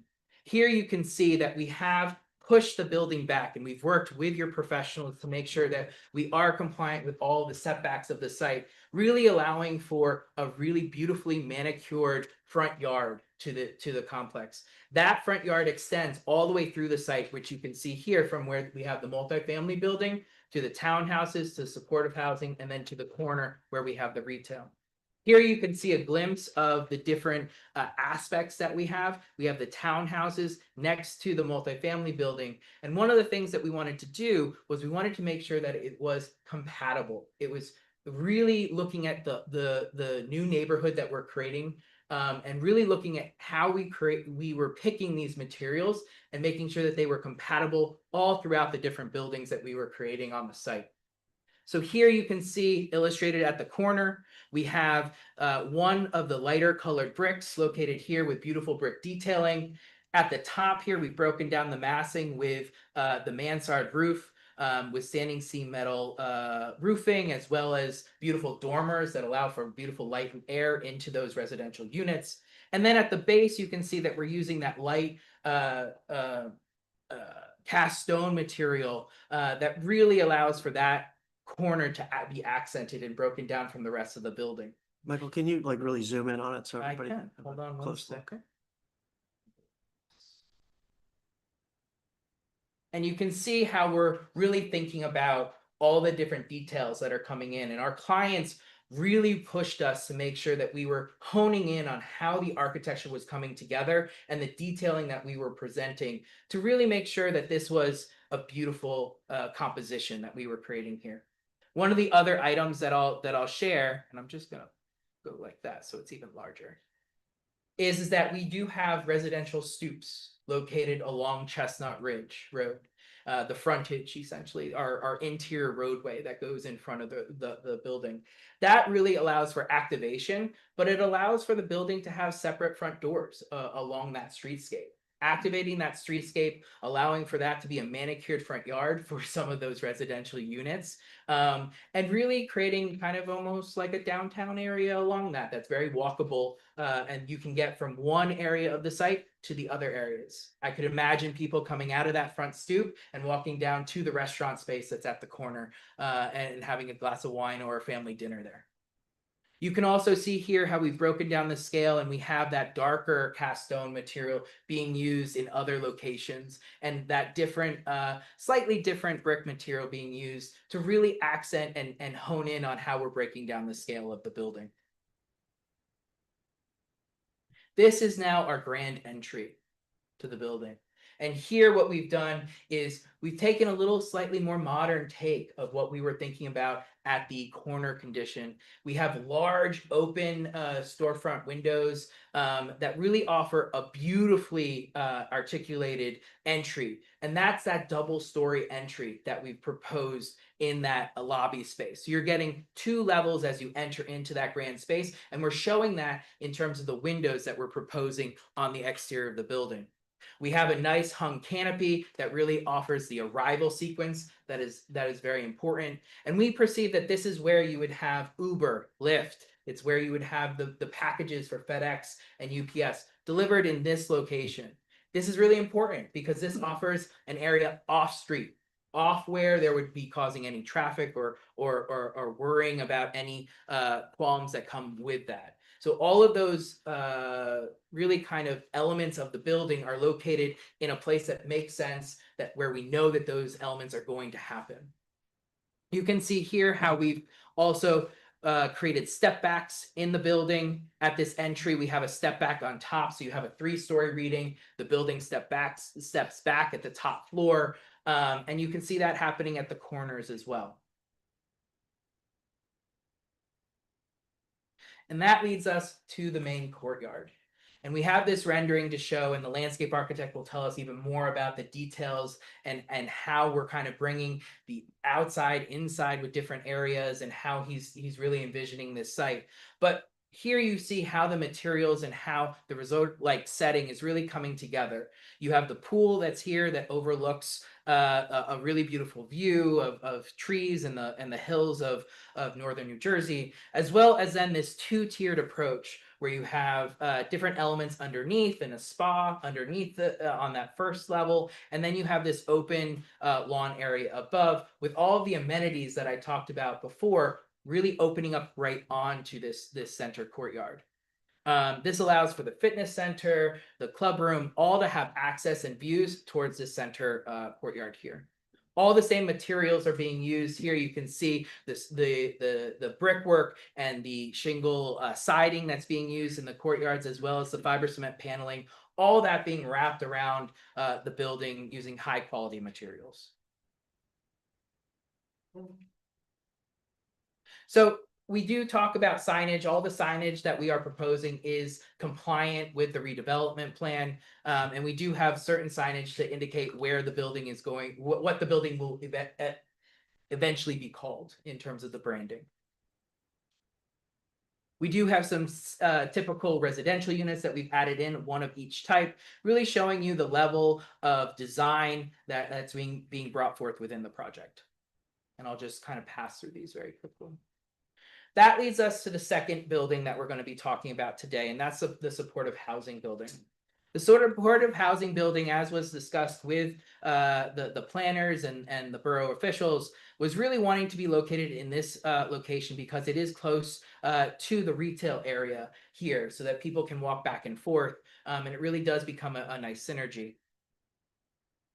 As we go through here, you can see that we do have the plans as were similar to what we had laid out for the multifamily building. Each floor is laid out. On the ground floor, we have a lobby space, we have a club room, and we have some offices that are associated with that supportive housing use. We have a mixture of different units here, which I'll talk about very briefly. We have 16 one-bedroom units, we have 8 two-bedroom units, and we have 2 four-bedroom units within this building. As was discussed before, that counts for 40 beds towards your affordable housing requirement. I'll briefly say that we do have 2 entries on either side of the building, really highlighting how the project orients itself to both sides of the building, retail as well as townhouse. This building stacks as well up the building. You'll see that the same units are on each floor, except for on the top floor, we have the 4-bedroom units that were requested by the operator of the site. Same kind of thing here. We have a roof plan that shows where those mechanical units or anything else be located. We do have some canopy signs that are associated with this use and are compliant with the redevelopment plan. That gets us into the materials. As I laid out before, we have very similar materials here. We have horizontal fiber cement panel.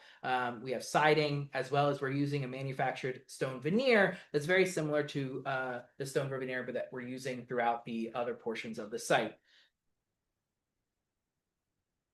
Here I have flat on elevations that show you how we are breaking down the scale. We are providing for a pitched roof on the top to really allow for this to feel more residential. It is a 3-story building here, using the same kind of quality materials that we are presenting on the rest of the project as well. Can you zoom in on those a little bit? I can. See that? You can see that this is the entry. It has storefront windows. And then each of the residential units has the windows as well as a mechanical unit for HVAC underneath it.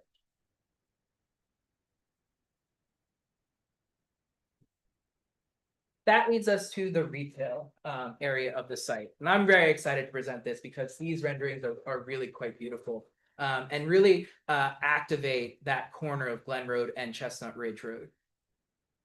Before we get there, we're going to do the plans. So very quickly, these plans show that we have 2 buildings, one 3,000 square feet, one 6,000 square feet, with a really beautiful plaza space in between that has the outdoor dining on either side. Parking is conveniently located in this area, and this is very walkable throughout the site as well. Michael, before you go on, can you I just want to draw the board's attention to the land bank parking that is shown there. Sure. So here, as is allowed in the redevelopment plan, there is land banked parking here that in the beginning, it is going to be used as open space. But then if needed, that would be surplus parking that would be built and constructed to supplement the parking located next door.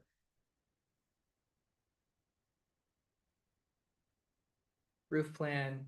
Now materials. Here we are using a masonry stone veneer as well as vertical fiber cement paneling, large storefronts, and composite metal panel. And that leads us to these renderings. This really shows you how an elegant restaurant really could be positioned on this site. We really believe that this size and this scale really matches the corner element here, and allows for the outdoor dining, which is so important now post-COVID. Everybody wants to be eating outdoors, even in the cold weather, and this allows for that indoor-outdoor experience to happen for any restaurant that does come to this location.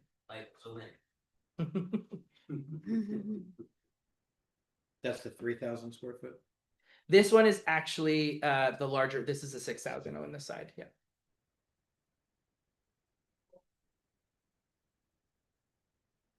And then here's another view. You can see the relationship between the buildings on either side. They are sister buildings, so they're designed in separate ways, but they use the same similar materials to accent different corners, to really give some activation to that area. We have large windows that offer beautiful light into that area and really allow you to feel like you're in a park while you're sitting and dining and having dinner, breakfast, or lunch. So we do have signage that's related to this, and that is all compliant with the redevelopment plan, as we have spoken about before. And that leads us to the last piece that we have, and that's the townhouse units. We have 47 townhouses on the site. They do comply with the building heights, as do all the buildings on site. They comply with the building height, which is defined differently for each one, and we have made sure that that is compliant.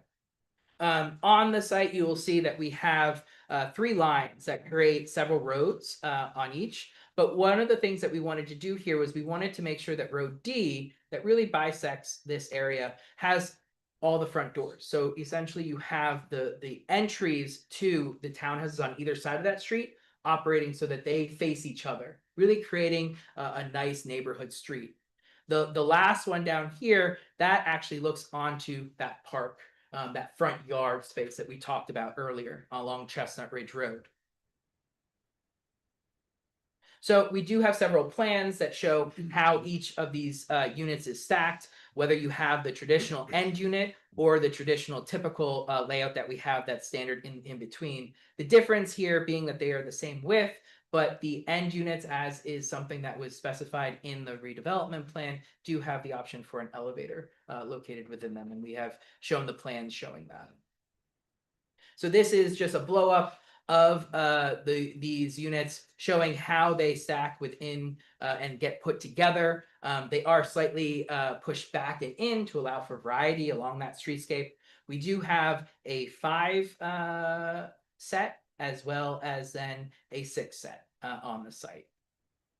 I'll just flip through this to our materials. And here you'll see very similar materials that we talked about on the other buildings on the site. We have the manufactured stone veneer, we have the high quality fiber cement, lap siding, as well as paneling. On here we have shingle roof, and in certain areas we have the standing seam metal as well.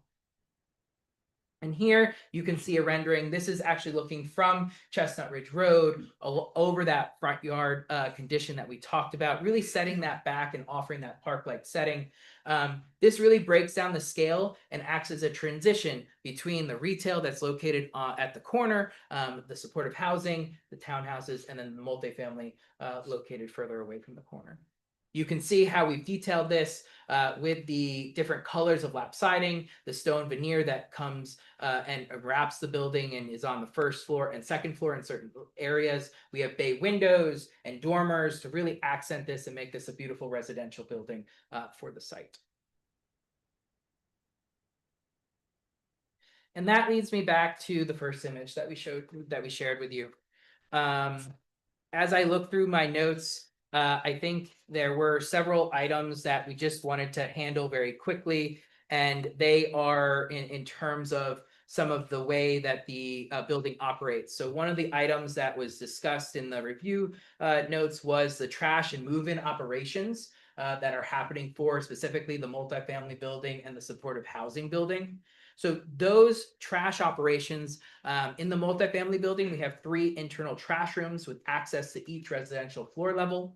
That will essentially go down a chute that will be for trash and recycling. That trash chute goes into the lower levels of the garage where it is stored inside the building. On days where there is pickup, that will be portered out by management, and it will be then allowed to be brought out to a area where it will be loaded into the garbage truck. Those garbage areas are the same areas that we will be having move-in operations, and those are managed move-in operations and trash, so that won't collide in any way. But those are both located, if I go back to the very beginning of the presentation, I can show you that those are actually located on the sides of the building. One on this location on this side, the other located on this side. So we have the ability to have 2 move-in operations happening for either wings of the building, really offering that flexibility and convenience for where you are going to be living within the 2 wings of the building. On the supportive housing side, we do offer the same kind of operation. That is located on Road D, where we have a pull-off located there. That's where trash and move-in will be located. In the supportive housing building, we do have a trash chute that operates to each of the floors, and the trash will be kept inside the building, as well as we have provided for an area outside the building, one for retail, as well as for the supportive housing trash collection. That will be screened off and designed so that it looks like it's part of the overall neighborhood. I think that was the main elements that I had that wanted to kind of be talked about. There's any other things that I missed?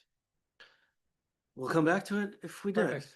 Oh, we are very excited about this project. I think it's a beautiful project that will be a great addition to Woodcliff Ridge. Thank you. Can we mark this all as a single exhibit into the record? Well,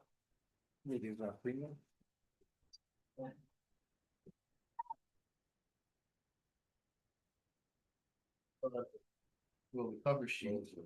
And then you have A01. AO 830.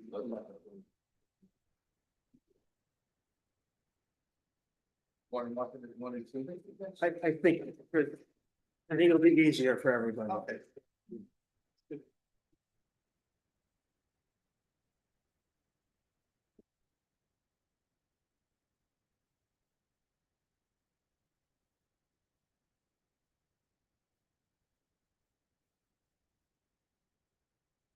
I was gonna see if Mr. Sedekati was yes. No, so, I think we'll move into, we'll do landscape next.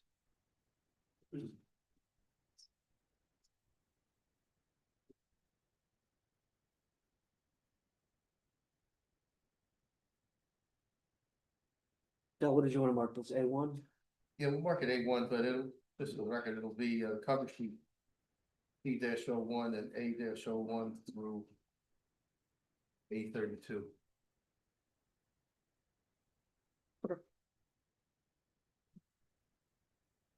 I think got 33 sheets in my pen.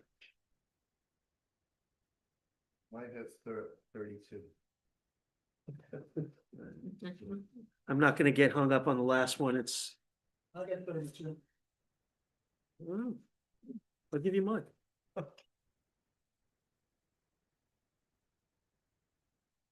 All right, we're gonna call our landscape architect next. Do we have any questions? Yeah, we have any questions? Yeah, of course. But you mentioned in the townhome unit, I think you said that the elevators and the end units were optional, but I thought that all of the end units will be including elevators. They will be. I'm sorry if I misspoke. They will be as is required by the redevelopment plan. Through the chair, just a couple questions. The trash pickups through a private hauler Yes, are, no vinyl siding of any kind anywhere on the project? no vinyl sign, it's all fiber cement. Mark, would it be appropriate for him to speak about sequencing? Yeah, if you can. You mean I the can see it. construction sequencer? Yeah, Can you speak to that? I yeah, can try, sure. just, I think it's important for, Is the question about the phasing on the entire site or specific to any building? I just want to make sure that I'm. the answering entire the site. question. In other words, how are you viewing the construction of this site happening? Specifically, how will you deal with, lay down materials, truck traffic access, those types of issues? So I can speak to how the site will be broken up. So each of the different entities of the site will be constructed possibly at different times. The building, the multifamily building, most likely will be done in construction phasing, which means that you will have half of the building being constructed, being brought online, while the second half is being constructed, and that allows for flexibility in terms of market. Allowing for units to come to market at the correct times for the amount of units that are being brought here. You'll see the townhouses, the supportive housing, and the retail will be sequenced in that way as well. They may happen all at once, or they might be phased in a series of months. Is all the site work gonna be done at once? Yes, Just a couple of more questions. of course. Just for the record, the building elevations along Chestnut Ridge Road are 4 stories? Yes, the building elevation for the multifamily building is 4 stories and complies with the building height as is depicted in the redevelopment plan. And can you estimate what the dimension is between the property line and the building for the multifamily and the property line and the townhomes, just for people to understand what that type of dimension represents? Sure, I can look that up. I don't have Okay. that readily available, but I can find out that for you. That's it, thank you. Got anything else? No, my question was related to phasing and which building was the preference to come first, and it sounds like it's the multifamily, but possibly all. What was gonna do that? Multifamily would be coming first.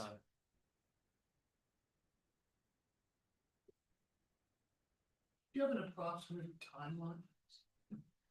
So the entire build out of the multifamily, typically for a building like this, it's anywhere between 24 and 48 months. The townhouses and the supportive housing and retail are smaller buildings, so those timeframes are smaller. But I don't know exactly when they would be done within that longer period of time. So, Do you have a rendering from the ground level at Chestnut Ridge Road that shows the entire frontage from street level? We have the 2 renderings that I have prepared tonight that I can share again on the screen. Second. So you have this one that goes about halfway. This is the main entry located here, and this is the one wing of the building.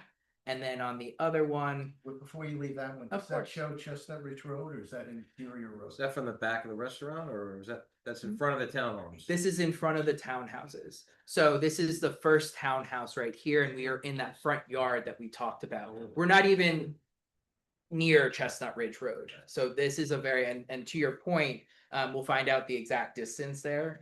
Maybe my civil engineer can find that out really quickly for me. Just for everybody's, could you just on the site plan point where that image is likely? Of Right. course I can. I think that would be easier for everybody to be able to Of see. course, yes.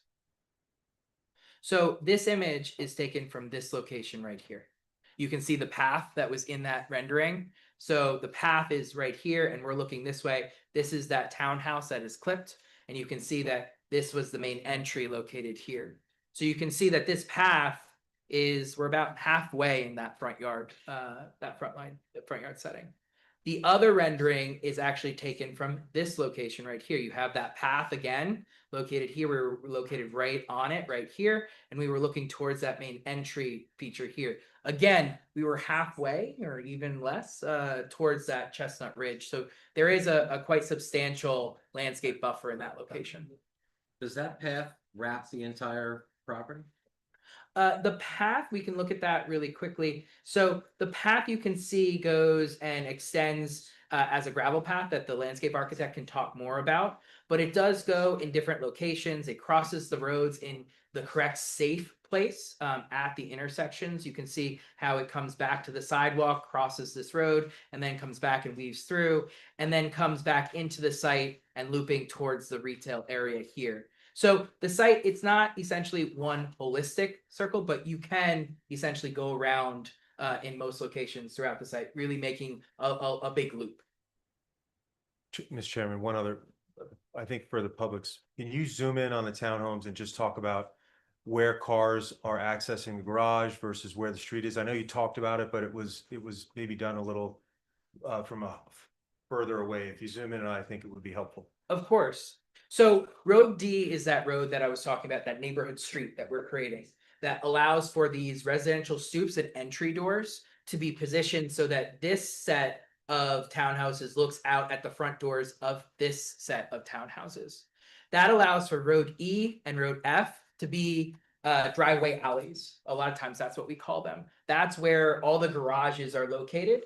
And that's where the main traffic for, coming in and out of those townhouse units will be located. So it really allows for a beautiful kind of procession. As you're coming into the site, you can extend down to Road B and then to Road D. And that's really the main area where you would kind of traverse. And these are more like back of house driveways for those townhouse units. Does that answer all the questions? Yes, thank you. Thank you.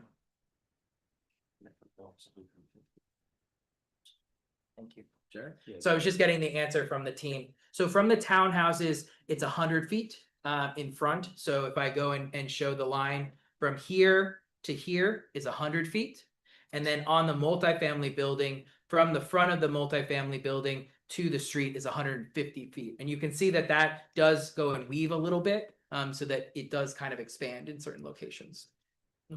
So all roads are private, not public, or walks Yes, inside the whole location, yes. even the front walkway that goes across the chestnut.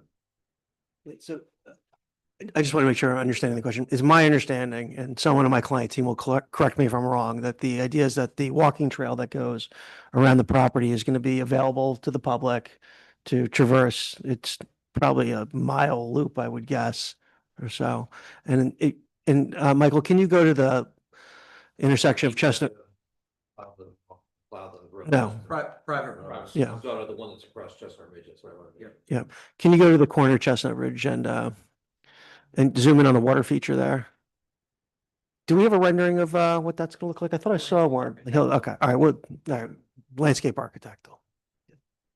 The idea is it looks like it's an encouraging environment for pedestrian traffic, but it's not a public responsibility for maintaining. So I'm sure everybody knows. And that's a good point, is that we really did want to make this walkable. And that road D, do you envision that that's a path that people are gonna be taking to get to the retail?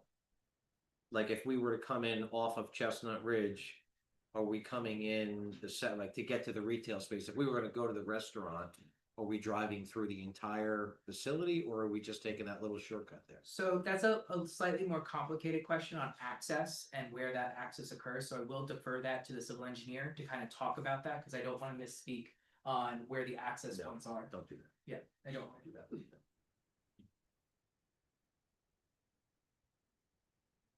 That's it for you guys? Motion open to the public? Motion to open to the public. Second. All in favor? Aye. Anyone have any questions for this witness in particular? This is a time to ask questions based upon the witness's testimony. At the end of the application, you can make comments.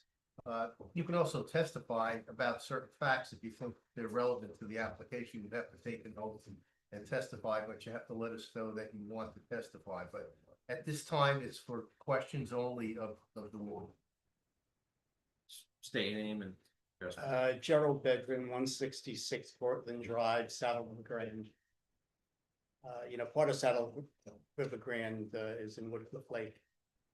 So my first question is this the entire BMW site or is this just a piece of it? Yeah, it's just a piece of it, What is it, 22 acres? roughly, yeah. Okay, so, I'm not that familiar with the redevelopment plan. I'm sure you are, obviously, as their attorney. Are you gonna be testifying to that at all, or? The lawyers don't testify at these hearings. So the density that we're talking about, is this what the redevelopment plan called for? So this plan is fully conforming with the redevelopment plan. Okay, because it just seems very, very dense. I guess if it's 20 some odd acres, Saddle River Grand is 20 acres, we're 68 townhomes. This is considerably more, this is the first chance I've had to see this. And it's just massive. If you can pull that picture back a little bit, I think you actually show Saddle River Grand to the left there. Yep. Do you have any questions for the witness? Yeah, in other words, I'm just curious how this is going to affect the traffic that's going to be on Chestnut Ridge Road now, and I guess you can have the traffic engineer, We will. but it just appears to be a massive project. That's it. Okay, thank you. Any other questions for the witness? Just if you don't mind stepping up. This is stenographer, so she's got to hear you.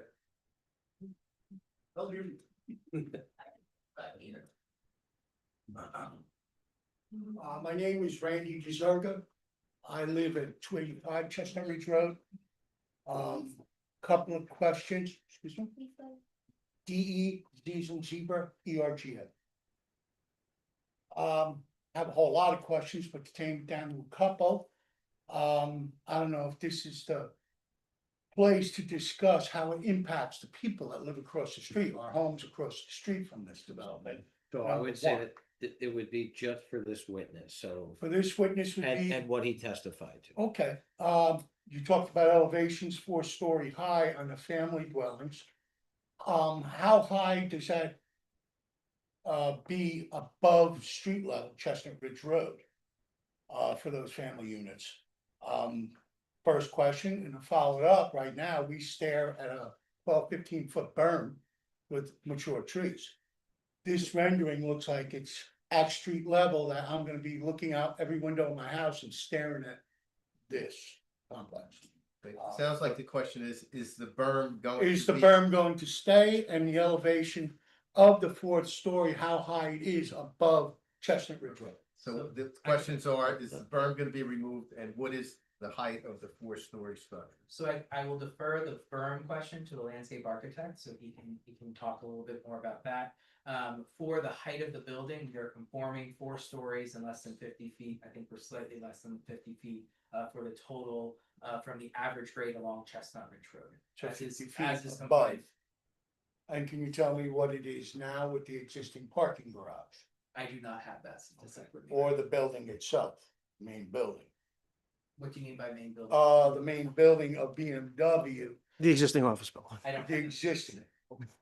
Because that's really one of the things that impacts us, 8 or 9 houses directly across the street. Of course, traffic is another whole issue, which, I won't talk about at the moment, but I do live across the street from that exit road on the right of the family building. My neighbor gets the brunt of it and I get the rest of it as anybody makes a right turn. The light shine in my window as it is. BMW is very low impact with cars coming in and out, as much as it was a big complex, staggering hours and everything else. Now the traffic patterns going to completely change. Do you have any questions? Would that be a question for you? Those are traffic questions. We'll have a traffic engineer answer those questions. All right, so I gather those two are basically what pertains to what I was thinking, that a landscape architect can answer one of those. And my guess is that when 50 feet above Chestnut Ridge Road is what that complex will protrude. Correct. According to the ordinance, it's within the ordinance. Okay. Thank you. And I'm sure the traffic engineer, the landscape architect, and the civil engineer will go through a lot of that as we go through the testing.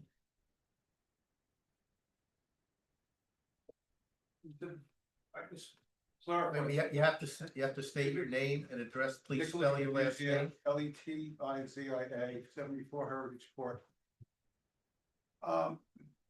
We're confused when you're saying the height of the building, you seem to be spreading it out. Is that the average of 50 feet?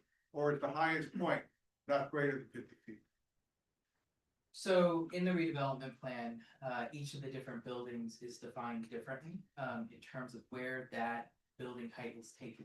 So on the multifamily building, the language stipulates that the building, is measured from the average mean grade along Chestnut Ridge Road, measured 6 feet from the building to the top of the highest roof beam. And when we do that, our building is compliant at approximately 45 feet and change. Okay. Underneath the 50-foot requirement that is being proposed in redevelopment. Is that for all the buildings or? No, each building is actually defined different. So that's for the multifamily building.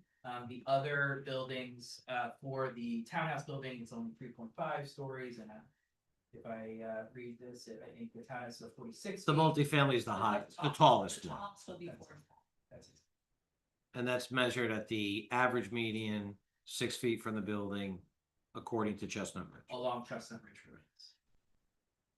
If you're 6 feet from the building or the median on Chestnut Ridge Road now.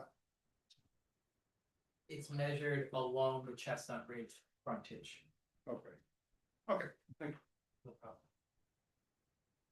And that building is set back 150 feet. 150 feet at the minimum. Josephine Higgins with Cliff Lake. I know that the trash removal will be, contracted out. How about snow removal? You know, I expect the town to do the snow removal on private property there? No. No, okay. And, exactly the restaurant, how high is it from the level all to the top? Give me a second. I mean, there's a nice picture of it, where it was all lit and everything.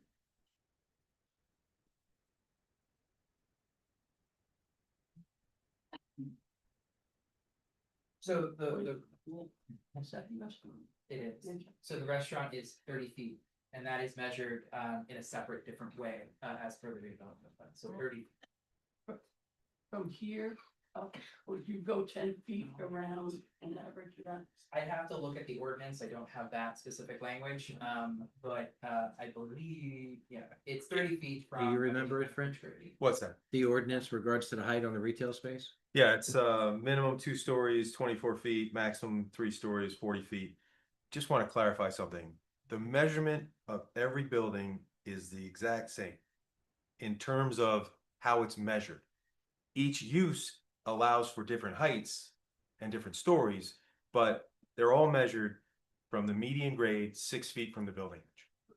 Thank you, Greg. Yeah. Okay. I just don't want the public to think that we're making up, they're all the same measurement. It's just that townhouses have a maximum of 3.5 stories. The multifamily has a maximum of 4 stories. Supportive housing has its own measurement in terms of the height, and the retail is what I just said. Can you just tell me then which one is gonna be the highest? The multifamily, And that'll be how many feet up? 45. You sure? 45, Yeah. 45 feet from the Okay. 6-foot median average off of Chestnut Ridge. Okay. I thought she was gonna ask a question about actually EMS vehicles and emergency vehicles accessing to the site. We can get it, I know we can get it with Barney. Can we ever sworn, can we ever sworn in? I'm sure that you can get in and out of there. And any of that taken into consideration as far as the layout and how the buildings are laid out, like for them to know where to go when they come in and the directories, I guess, per se, or addressing these units So we will work with the fire department and the EMS to make sure that they are well versed in the locations where they should be going for each of the different uses on site. For the multifamily building, most likely be the lobby space where they will, with for the supportive housing, the same thing. And for the townhouses, those will have each individual addresses. Any other members? Hang on. Ladies first. Hello, Judith Karen Rivers Road, Woodcliff Lake, Spell your last name, please. CURRAN, Your address again? 186 Rivers Road, Woodcliff Lake. I know you addressed, trash pickup and snow, and, the reason why I addressed that is a lot of times with pilots and developments like this, they fall under the Municipal Services Kelly Act, where the town is responsible. So are you sure that's not gonna happen? It's not gonna take place? So there's a whole body of law on this that requires reimbursement to private entities Yes. for it. Everyone always thinks it's like some big number. It is like it is a paltry sum if you do the mathematics. So then, well, then you know how paltry it is. No, it's not. It is absolutely paltry, but it's also not relevant to the considerations here. It's going to be subject to the redevelopment agreement. Well, So it's not. I think that is, I don't know what that project No, is. you know, I'm but a property manager and I have to deal with municipalities in regards to townhouses or associations. In relation to what the services that the private resident or association would perform, the municipal payback is paltry, I think is what Mr. Collins. All right, but he's saying that that's not gonna happen. So was that the case or it's not the case? I'm telling you, we're going to abide by the law, just like we're obligated to abide by the law, and we expect the borough to abide by the law. Okay. The other question I have is, how did you get involved with the, I guess, the supportive housing? How did that come about? That's part of the ordinance. Oh, But there okay. will be somebody to testify with regard to the supportive housing. Will somebody be monitoring that? Only because I'm also involved with that and we had a lot of problems with that. I think someone's here today to testify in regards to the type of supportive housing that is coming. And I know he did not testify to pilot or to the school impact, so I guess we can ask those questions. Let's work on one witness at a time. Okay, we got, that's it. Thank you.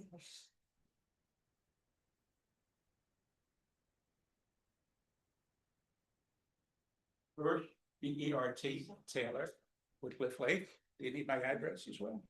Yeah, spell that? She's good. I got the first one anyway. Just checking. I'm trying to limit it to what I heard today come out, so, Give us first your of all, address, I'm sorry? your address. Oh, 1 Stratford Court. Corner with Wellness. It's a corner lot.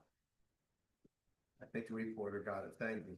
Okay, it looks beautiful. I don't think anybody's gonna have any comments other than it looks like it's gonna be doing it.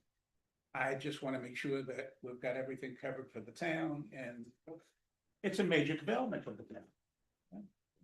A lot of things going on in the Pascack Valley area. and- Do you have a question for the witness? I have about 4 questions. I'm gonna try to make them each as simple as I can. Let's see. Fire access, we'll talk about that.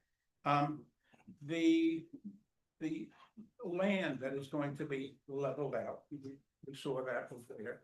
Do you have any approximation of how many tons will be moved in order to level that out? Or how many trucks will be moving? That's not a question for, that would be a question for the civil engineer. That's fine. Good. I just thought it would be a bunch of them. The Bergen County requests that all transit by these people in this area for work to take place through public transit. Rather than have people going into their cars and going all over the place. The obvious place. Can you ask a question, please? Sure, the obvious place is to go over to our train station. Are you making any provisions to take these people and transfer them over to the train station? Not at this time. Okay, That'd be more of a buildings operations question than the architects. okay, well, I'm just trying to get the two, one from the other. I do not know anything about the supportive housing, but I take it that's not something for right now. Separately. Okay, right.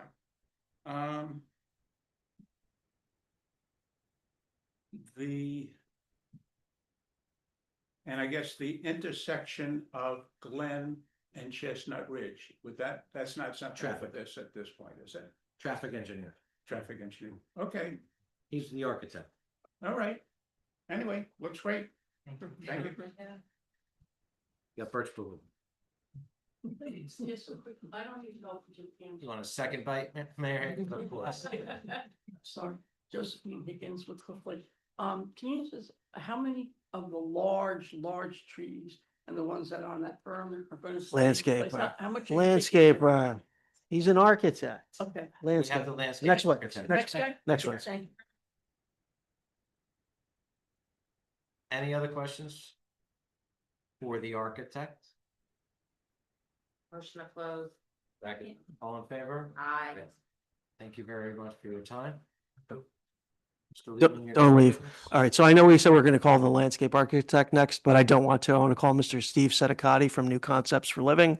He's graciously volunteered his time to come tonight. He's not a paid witness to describe the supportive housing process.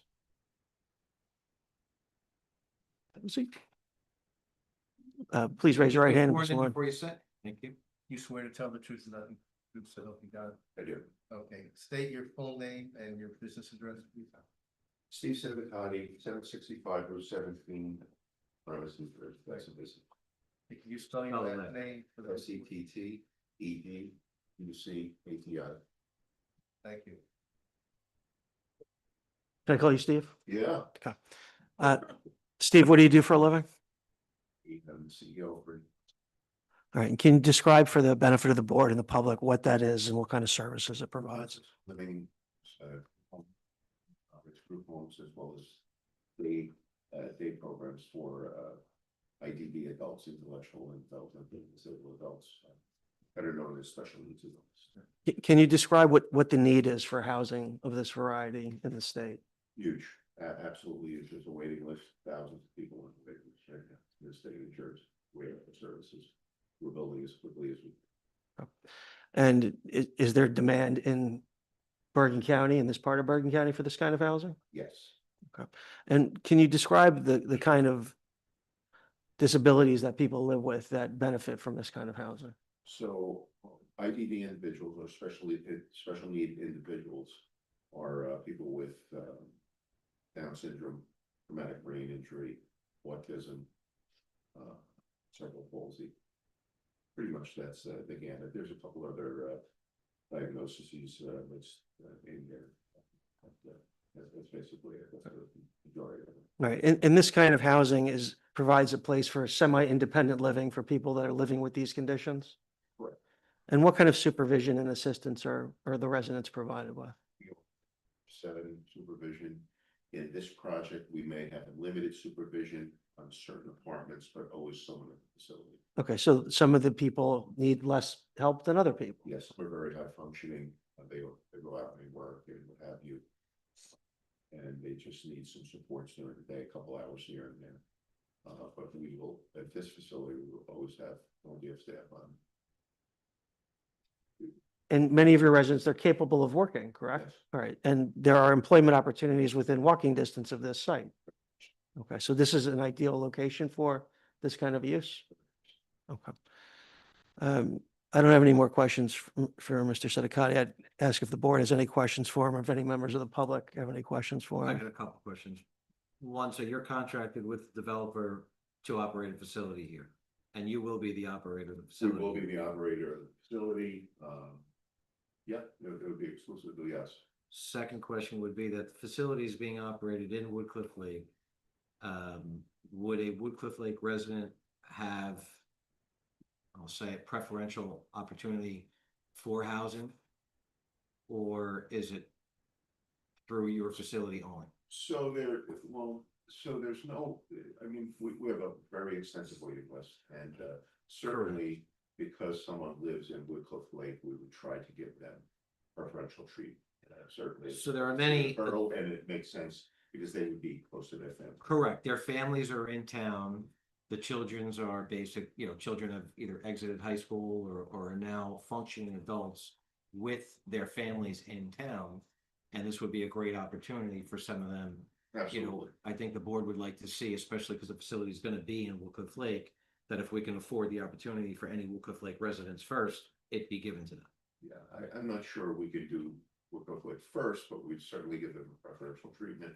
By way of example, we just opened last week our Wyckoff home, and 43-year resident of Wyckoff, Maria Rita, she put her daughter in, who's 2020 years old. And that worked out well. It was on in the press. Right, as long as the applicant is a good fit for your program. Yes, And. they have to be a good fit for the rest of the residents. Right, for the correct program. But as we know, there is a large waiting list, and There's a large if it's gonna waiting be a list. facility in Woodcliff Lake, we'd like to at least afford the ability for the residents of Woodcliff Lake to Absolutely. partake in. Absolutely. We'll become a member of the community. We'll become closer with you guys, and we'll probably share the spotlight on all good stuff. I just got a question. I know you said that staff would be present. They're not living there though. If the staff Well, isn't. no, they're not living, but they're there 24/7. Oh. So if they're on shift, the shifts are 3 to 11, 3 in the afternoon to 11 at night. Generally during the day, they're not there because they're on our day program, but a manager would be there, and the overnight is 11 to 9 a.m. We terminate staff if they sleep on the overnight. They really can't sleep. No, But that's they're fine. there. I didn't know if they would be living there. Like I know like there's some like supportive housing that actually has someone there who has like a room, right? It's like a resident, I guess. That's So not the it's, case here. It's not it's possible. I mean, we don't do that currently, but we'll certainly get it. This is kind of new for us. The supportive housing apartments, we're about to open one in March in Salbrook. There's 15 apartments there. And the state had picked us for that project. They wanted us there. But just like anything else, we'll master it. We've got a really, really great reputation with really great people. Based upon the needs, okay. I have a question. Transportation and food. Do you get involved in that, or is it up to? Yeah, it's still 100% provided by us. Oh, it is? Yeah. You're gonna have a specific vehicle? We will have vehicles. They're generally either transit vans, white transit vans, or white Odyssey vans. They're unmarked. We don't want people saying, hey, there's a group home. If you came by our day program, they're marked up pretty good. We just had some new decals put on, but the ones in the home don't get marked up. We don't want it to be noticed as, we don't want to stand out. Does the facility have a commercial kitchen in it, or each of the apartments? So it would be each of the apartments. Each of the It would be each, I believe it's 4-bedroom apartments, which one of the, it would just be it would be a family. The residents would be family with each other, the staff become family, we like for the residents to cook as much as they can, but the staff are. Are there to assist? Brad? Mr. Chairman, through the chair, just two questions. Are there any school age kids that are typically within this type of supportive housing? Not for us, it's 21 and older. Okay. They age out of the school system, which goes to 21, then we take them in.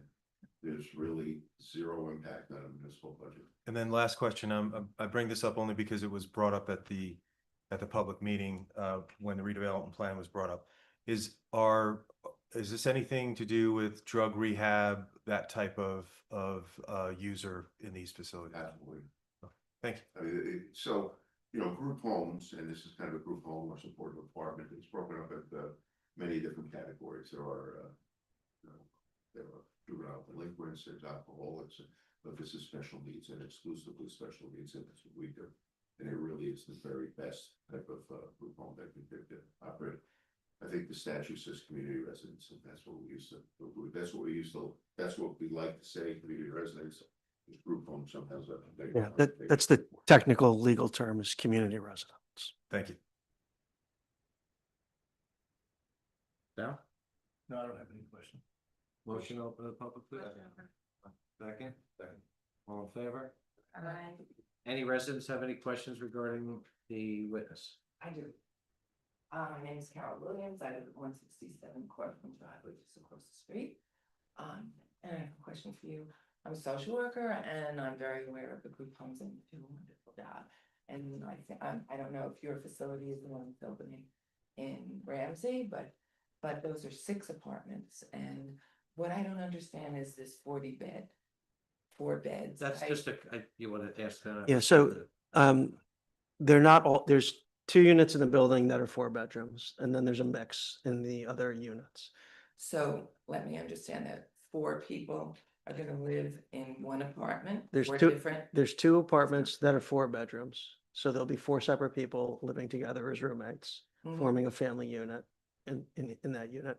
Some of the other units are smaller, some of them are 1 bedroom, so people that are more independent will be in a single bedroom. What's that? Where's my architect? Yep. Where's Lawson? Come back up and describe the plans a little bit. Oh, And we are not that facility, right? So we just opened 4 homes in the next 6 weeks. That's not right.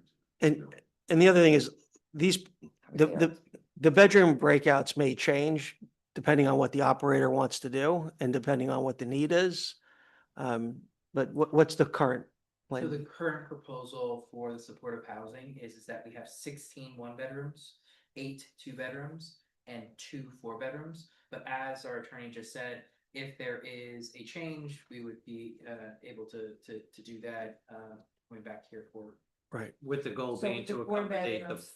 40 bedrooms. The 40 We would beds, always need to accommodate the 40 40 bedrooms. beds. So as part of the ordinance, we're required to provide 40 bedrooms there. And we get credit towards our affordable housing need with the 40 bedrooms. So those 4 individuals who are 44 different bedrooms have to share a kitchen? Yeah, I believe the apartments are gonna break down to 2,500 square feet each, which is quite large. But you share a kitchen? Yes. Okay, so then you know, like, I'm just not really familiar with that, sharing food and kitchen and Yeah, all our people. Absolutely. not the ones that I'm. Combined. Okay. Absolutely welcome. Thank you. thank you. That's why the application is approximately 26 units, but with 40 beds, because maybe it'll be 22 or 20 or 25. Any other members of the public have any questions for the witness? Mr. Taylor, did you have any questions for the witness? Actually, I have a follow-up. You're allowed to. So when you're pairing roommates, or I'm sorry? if there's a 4-bedroom unit, you're pairing roommates that have similar needs, that you really do a vetting process and you put together people that you feel would work well together, who have similar dietary restrictions, where sharing a kitchen wouldn't be a problem. You put a lot of thought into how and where, because I've toured your kitchen. And I can't say it better than you. and I've just did. seen the shared kitchen, and I've met some of the residents at your unit. And the one you went to was the 4th home. Yes, and I know how much effort I'm sure that you do have a big waiting list, and it's not first come, first serve. It really is making sure that the right residents are in the right units and everyone's getting the help they need. Is that correct? That is 100% correct. Currently, our waiting list is over 200 people for residential, 500 for a day program. There's no program like this in the country right now, and we are very careful. At the same time, you know, opening it up to Woodcliff residents, we would be, you know, we would certainly be open to that, and you know, we would try that. That would really work. That would garner community support. It's good for us, our individuals in the community every day. Our residents are required from the residents to go out 5 times a week into the community. And that's not to, that's in addition to in the day program, they go out at least 3 times a week. They're always in the community.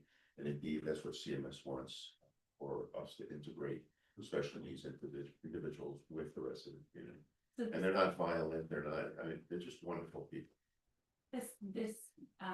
This unit is gonna provide 40 homes, essentially, for Beds. 40 beds, but it'll be for 40 individuals. You will have 40 individuals who will become off that wait list, 40 families who will know that their adult children Absolutely. with special needs will be taken care of. Absolutely.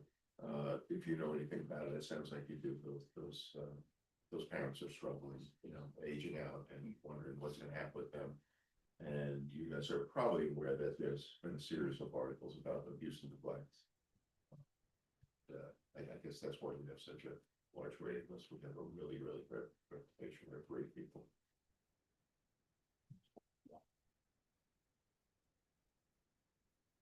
Motion to close. Motion closed. All in favor? Aye. Thank you very much. Yeah, Thank you. Thank you. Thank you. Thank you. I'd like to call Tom Carmen, our landscape architect. Mr. I'm just gonna ask for a quick gauge on time from your landscape architect. Rough idea. I don't know if you've run through this already or not, but. No. It's about 7 or 8 minutes. 7 or 8 minutes? Okay, Could be a little short. all right. How about it? You swear to tell the truth and nothing but the truth to help you God? I do. Okay, state and spell your name. Sure, my name is Thomas S. Carman, Carman. I'm with the firm Malillo Bauer Carman. We're landscape architects located at 200 Union Ave down in Brielle, New Jersey. I am a licensed landscape architect. I graduated with a degree from Rutgers University, been licensed since 1997. I've appeared before a number of boards on similar applications, have not had the pleasure of being before this board, but have been in Saddle River, Wayne, Teaneck, Princeton, various municipalities throughout the state. I will accept this. Thank you. Great. All right, Tom, there's an exhibit up on the monitor there. Can you zoom in on it a little bit and tell us about the landscaping? But I want to start with the most important question first. Talk to us about the berm along Chestnut Ridge Road. Certainly. So we have, well, in general, we have a richly detailed landscape plan that's proposed that includes native adaptive plant material throughout. So the existing berm, we are saving as many of the existing trees as possible. I am going to zoom in and you can see in front of the multifamily building, there are some trees that have a little bit more of a yellow tone to it. As opposed to some that are more emerald green color. The ones that are a bit more yellow or pale, those are existing trees. So we are saving a good amount of existing trees along Chestnut Ridge. And the berm, you'll hear more from the civil engineer related to the berming or the grading. But essentially what we're doing is we're trying to maintain that slope that goes from the curb of Chestnut Ridge Road, sloping up. And that's how we're able to maintain those trees. Because once we start modifying some of that grading over there, we will lose some of those trees. So certainly part of construction, part of some of the grading, there are trees that we are going to be eliminating. I do not have the exact number with me, but we plan to fully comply with the tree replacement ordinance in terms of for any tree that is removed, we will replace that as needed. Or if we cannot meet any of the requirements, there is a tree fund, but we plan on planting and maintaining the look and feel that there is along Chestnut Ridge Road today. We're also going to, as I move in front of the townhomes, you'll see that there's a good portion again of some of those pale colored trees all being maintained. And then you see how we're supplementing it with a lot of additional a really pastoral look with the grade rolling through. And then we have some maintained turf area as well as some meadow kind of planting that you saw in the 3D image, and I'll have a 3D image of that as well. The walkway that rolls through all along Chestnut Ridge Road from the multifamily on plan right all the way up to where the retail entrance or retail sign is by the supportive housing. That's a walk that kind of meanders through the berm, through the landscape. And saving the trees are critical as to the feel of that. So staying on sidewalks, connectivity, there's a very good organized network of sidewalks that are proposed, linking up all of the building elements. From the multifamily across to the townhomes, past supportive housing, and into the retail as well. The trail that runs along Chestnut Ridge Road also makes its way down towards the rear of the site where the existing pond is and where the proposed stormwater basin is. There's also a dog park proposed at the rear of the multifamily building that can be accessed off of the sidewalk and then the trail itself. So there's very good continuous connectivity, a loop going all the way around the site that the residents, the public can enjoy. There's one area, I'm gonna jump to the next exhibit, which you'll hear more from our civil engineer related to some below grade stormwater management. There are some trees that over by the townhome building on the berm that we will be removing in order to make room for that stormwater facility that you'll hear more about. Below grade stormwater management. I'm gonna jump back to not all of the exhibits that I had were on here. Here we go.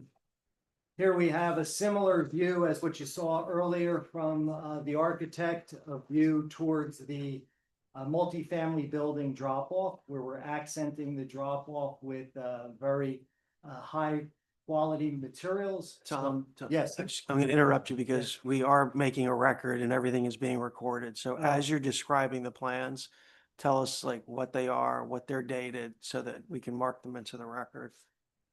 Very good. I'm gonna take a step back. I'm going to go to the first exhibit that I utilized. This is entitled Master Plan. It is dated today of 11/13, prepared by our office. Is this, Can you pass that? This is an exhibit. is this an exhibit that we have in our hands now, or is this one that you're handing out for the first time? This is the first time. Do you have Does copies of this it? need to be Yeah, we can mark it. Yeah.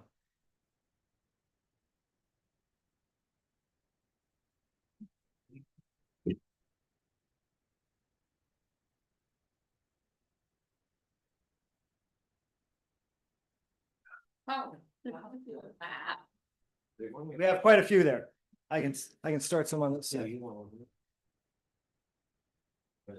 So I'll give me back my, probably a little one. Break it out.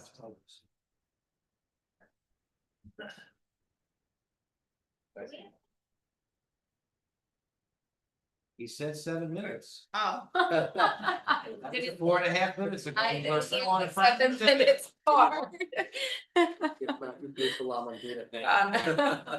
You're under time, is a Can we ticket. quickly get a motion to extend the meeting to 10:30? Motion. Second. All in favor? I. All right, so. Pressure is off we now. We have an exhibit. So the first sheet within the exhibit that I handed out is entitled the Master Plan. And that's a color version of the landscape plan set on an aerial. The second exhibit within that package. Hang 1 second, because I think what we need to do is we have to label these. Yeah, we have to mark it. Okay, so they're not paged in here. So Mark, where are you with your exhibits? This would be A2. We marked the whole. Yeah, so Right. Exhibit A1. And then you've got multiple pages. You want to make this package A2? and make the package A2. Okay.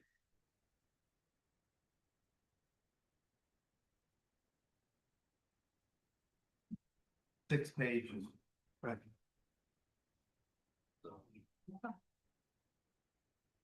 The first is the master plan. The first sheet of this 6-page exhibit set A2 is the master plan. The second exhibit that I mentioned was the stormwater management facilities that the civil engineer will speak more about. I just wanted to touch upon the below ground stormwater tank that is happening on Chestnut Ridge Road, where we are limited with some of the planting that we're proposing on top of that. And then where I left off before we started handing out the exhibits was I was moving towards exhibit L1, which is a view of the multifamily buildings. This is a similar view as what you saw from the architect. However, we clearly layered in the proposed planting that is happening along the walkway. You can see 2 individuals kind of jogging along the trail. That is that trail. That is a more of a soft surface, not a concrete walk. And utilizing some native plant material within that area, kind of embracing that trail with masses of planting. At the multifamily building itself, we have that drop off, richly detailed with some high quality materials. And then there also is a sign that's shown over there identifying the multifamily building. The redevelopment plan allows for 4 signs along the roadway frontage. We have 3 of them shown on the master plan sheet. Starting on the southern side, we have the multifamily sign that is on the southern side at the entry. And then a townhome multifamily building at the secondary entrance, and then the entrance, the third entrance, which is on the north side of Chestnut Ridge Road, where we have a retail sign. That 4th sign is off of Glen Road, where we're entering over by the townhome and retail.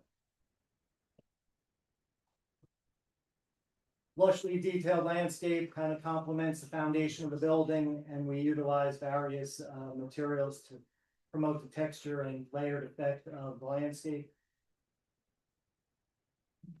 Jumping over to the retail, this is over, again, a similar view that you saw from the architect.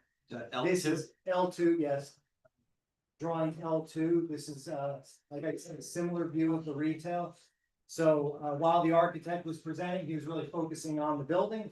Here we're focusing more on the landscape and layering in the proposed plant material, utilizing some ornamental trees, shade trees, plant massing to create space, and then define and transition from a plaza space at the retail to kind of a lawn area where a park setting is proposed.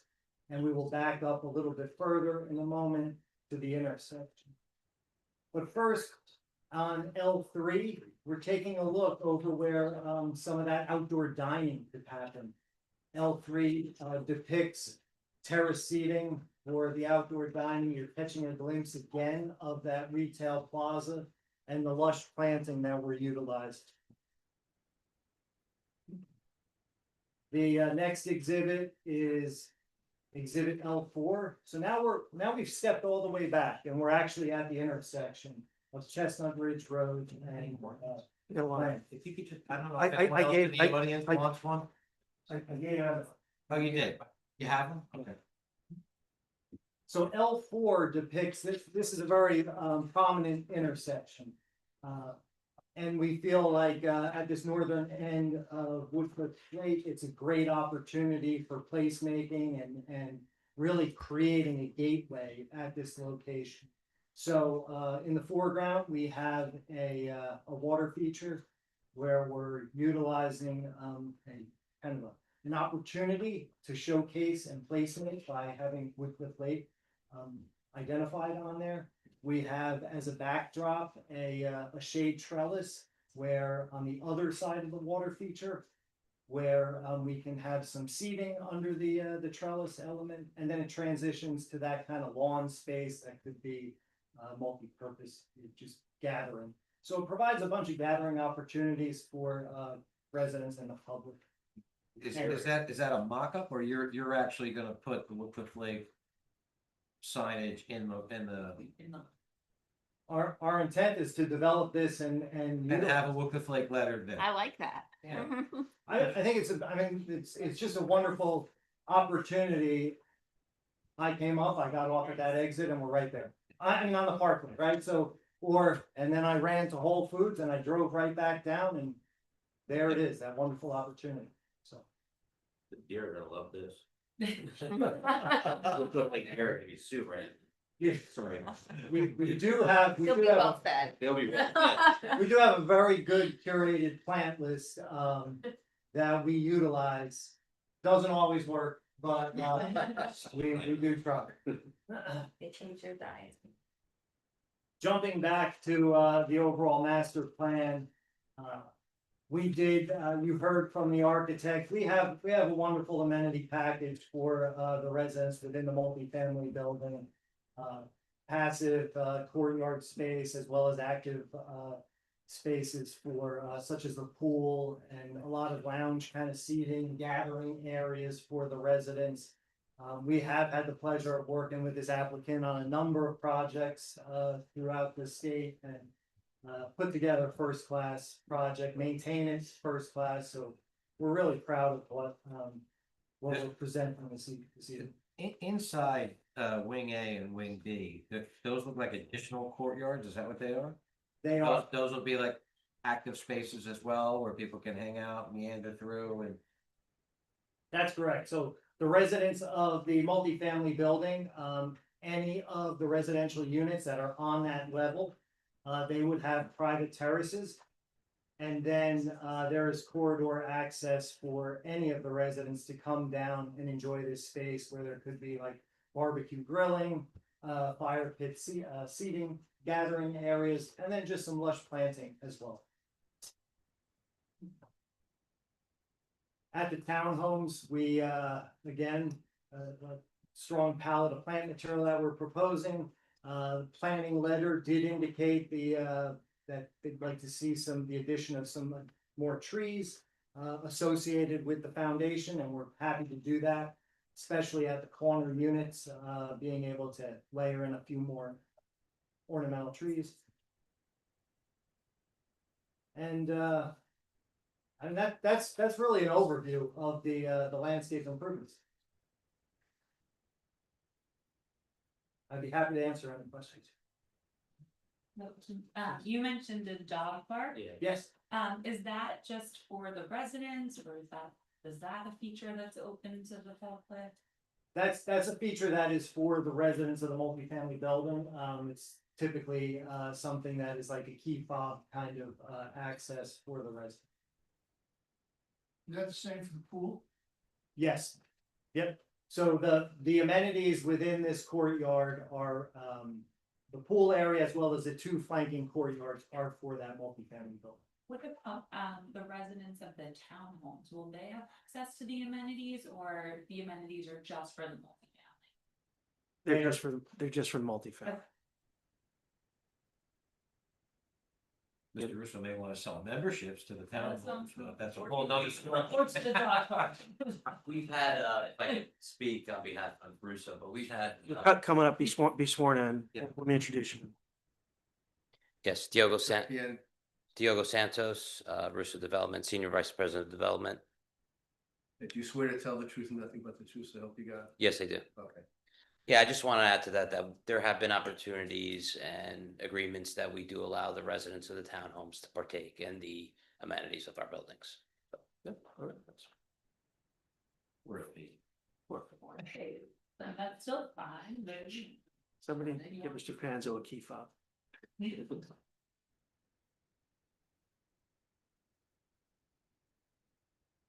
Any questions for the board? Fran? Since I'm not on the board, I'll ask the question. Would the applicant be willing to consider a dog park where the open space is for the banked parking? You don't have to answer that today. I mean, there's gonna be more. There's gonna be more asks. No, I'm just, that's not like. Big dog cat. Big dog. I meant that there's gonna be another meeting, is what I meant. No, we're gonna finish this tonight. So I have two other questions. In regards to the trail and the walkway, is there seating and is there lighting along the walkways that are the perimeter kind of trails that you talked about? We are not illuminating the perimeter trail. Where the sidewalk network from building to building is clearly illuminated based on street lighting and such. But the trail itself was not being illuminated. Okay. And we currently do not show any like benches along the trail, but I think we could certainly add some benches along the trail. I think that would be a nice addition. All right, we'll agree to let Fran pick the locations. Thank you. I think you're a landscape architect too, right? He may know that stuff. Any other questions? Yeah, I have some questions. So landscaping all gonna be sprinkled? In the areas where we're naturalizing some of the planting, like at the fringes, those areas will be naturalized and not irrigated, but primarily all the planting areas will be irrigated I around. would imagine almost anywhere where you're gonna spend money on planting. Exactly. You're gonna irrigate it. Grass area? That's exactly, yes. Grass area.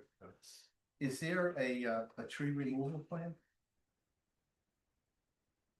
There was a plan that was submitted that was a tree survey. That was submitted as part of the application by others, meaning it wasn't done by our office. We do not have an actual plan that identifies all the trees to be removed and correlating to a replacement. We have to do. You have to do that. Yes. Okay. But they've already testified that they comply with the ordinance. Yes, I do think just from a public perspective, it would be good to be able to say how many trees are within that berm area currently that are gonna be removed and how many are gonna be saved as a part of future testimony. Maybe the civil engineer, if the landscape architect's not gonna be back. Yes, we can do that. I made that note as one member of the public asked exactly how many trees were going to be removed. I don't have that answer yet, but we will provide. And I noticed that your firm submitted 11 sheets.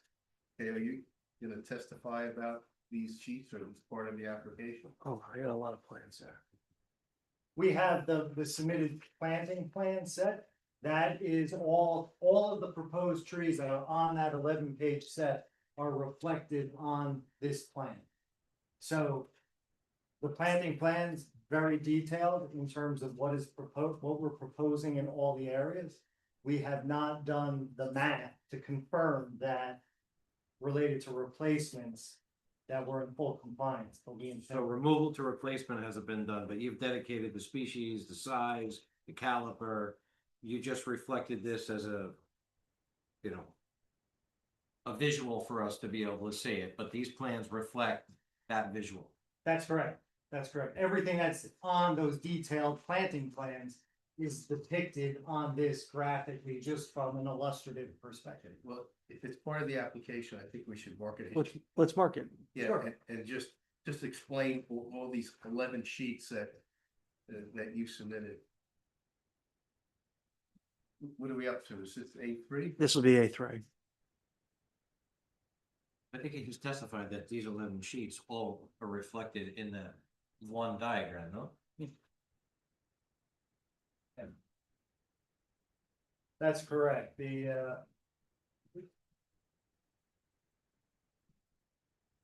Just for the record, just run through them quickly, you know, it's. Sure. With a cover sheet, when you had LO, L100, L101, 102. Sure. Up I to can do that. L300. So this is, we just identified this as A3. Right. A3, this is the landscape plan set. It's dated 9/25/2025. This is the plan set that was submitted as part of the whole application back in September. We have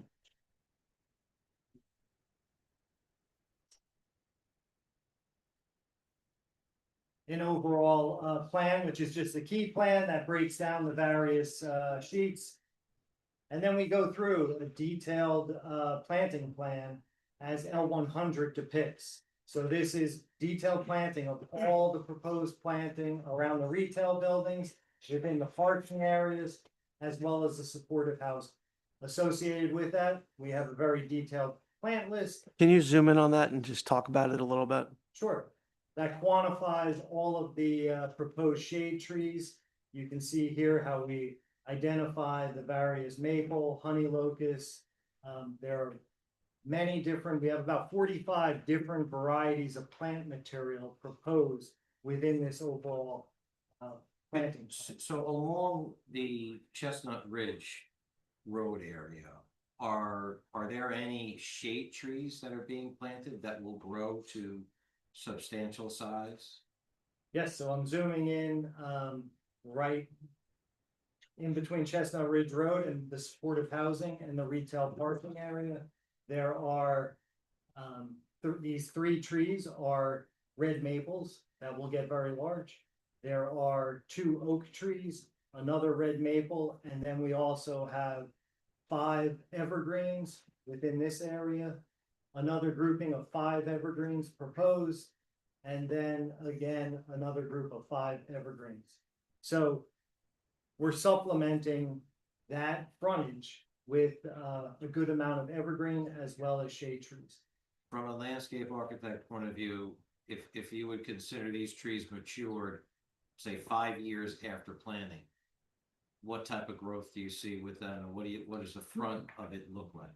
So the evergreen, I mean, the deciduous trees that we're proposing within 5 years would be in excess of 20 foot tall. The evergreens would be within that, I'd say, let me see here, we're proposing evergreens going in a mix of sizes from 8 foot all the way up to 14 feet at time of planting. So in a 5 year period, all of those trees are going to put on an additional, being conservative, 3 feet. The shade trees, they're being installed in a range of caliper size of 2.5, which is the minimum by the ordinance, up to some that are going in at 4 inches. The goal is to create a very naturalized planting. So we're not just picking one size and putting them all in at the same size. We're providing a lot of difference in height and caliper size to create that appearance. And then there's a lot of ornamental trees that are being proposed as well. We've got about half a dozen different varieties of ornamental trees, and then plenty of shrub and ground cover material as well. I'll jump to, this is L102. This is again, the planting plan in front of the multifamily building that depicts all of proposed material also. Now this plan, you can also see, I will identify where we are showing the existing trees to remain within here. The size that we're showing in terms of the circle is small. It's not accurate to what is actually the canopy size out there, but we do depict the existing trees that are to remain. So as we're looking at this enlargement view right here, there's 1, 2, 3, 4, 5, 6. So to do the math that we need for the ordinance, you could have that available for the next meeting. We certainly can.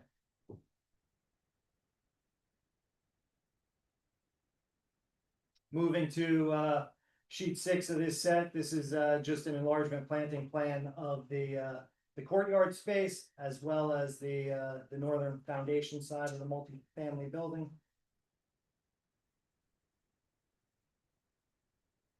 L104 planting plan for the amenity space in the pool area, as well as the courtyard. Then we've done some typical townhome planting plans as well. So the how we are treating that foundation planting. This does not show the layers in the trees that we're proposing, but this is the kind of plan that we will show the addition of some deciduous ornamental trees at the corners. The next sheet, again, more typical townhome unit plans. And then we have just some of the site amenities, the hardscape treatments that we're proposing, the materials that we're using, high quality materials that complement the architecture that you had seen. Some of the bench, trash receptacle, bike racks that we're utilizing and proposing throughout the site. And then lastly, we have the signs that we're proposing. I identified there were 4 locations of the signs. We have one at the multifamily and townhomes sign. This is identified as detail 1. We have. I'm sorry, which sheet is that? The sign? The signs are shown on sheet L201 within that package, the A3. I got it, thank you. And all of these signs directly correlate to the plan views earlier that I just showed. They are referenced in there in terms of their locations. And these are all designed to the ordinance as well. That's correct. And then we have, we actually are showing that detail of the sign at the intersection over by the park space. The last sheet that we have within our set is a very planting technical detail sheet that includes some notes.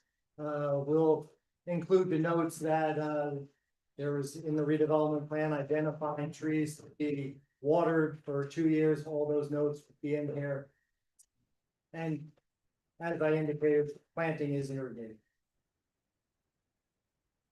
So that concludes a review of the actual technical set that was submitted as part of the application. Thank you. Okay. Any new questions for the art? Motion. Second. All in favor? Aye. Any members of the audience have any questions for the landscape architect? A quick one, Bert Taylor again, Woodcliff Lane. Would you be willing to take that and can we get a copy of that for our shade tree committee?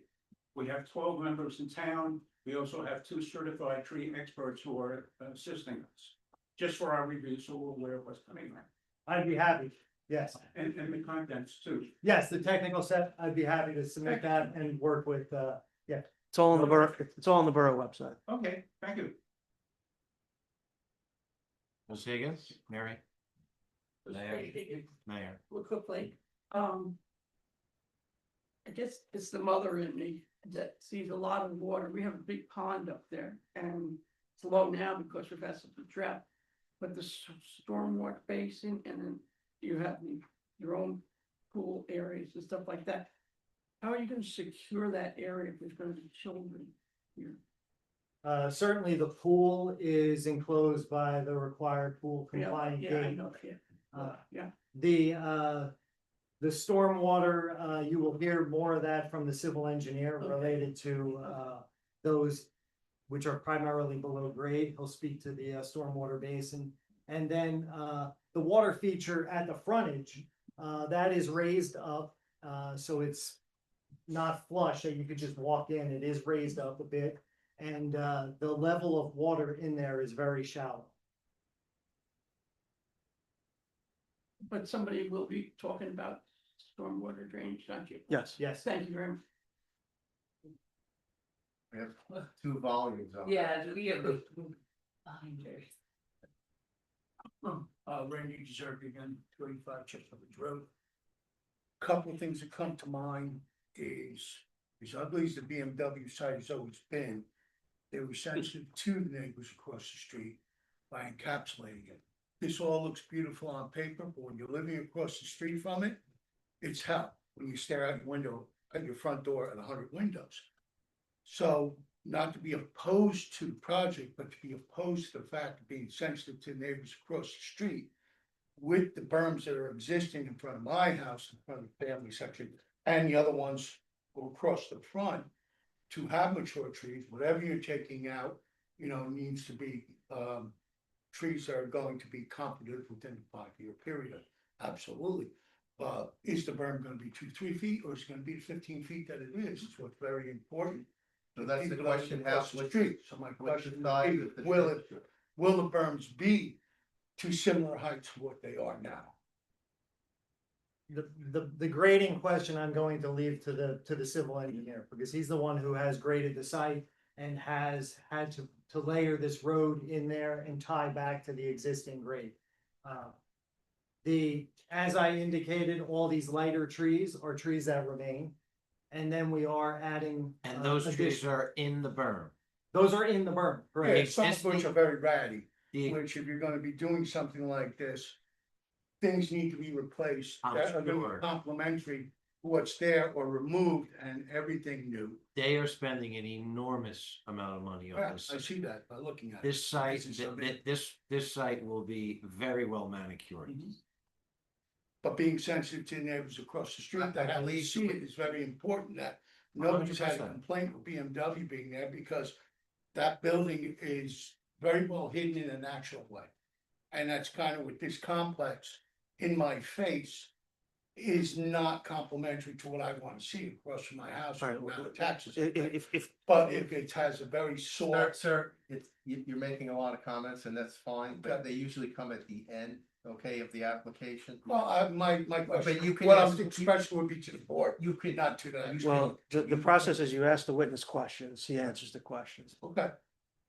I think the witness indicated that he will prepare another exhibit that will show the trees that are being removed in the front there in the berm area.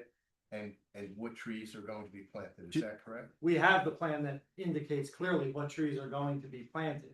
They just don't have a count. We don't have the count of how many trees are being removed. And that's what we Civil will, engineer will. and that's what we will come back Determine the with. height of grade. Just to clarify, the civil engineer will give testimony regarding the grading.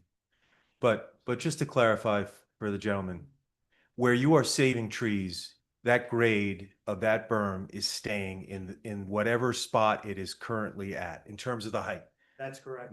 So wherever and if you could again point out to where the existing trees are being maintained, the lighter color ones, those trees, the height of that berm in those locations, your testimony is not changing, correct? Those trees are remaining, and the only way they can remain is we're not grading against. Okay, so now if you go to just go towards the retail on the other side of that berm, again, those all light color are existing trees that are remaining. Correct, And the berm is remaining because those trees are remaining. correct. So whatever height that berm is today is what the height will be in the proposed plan.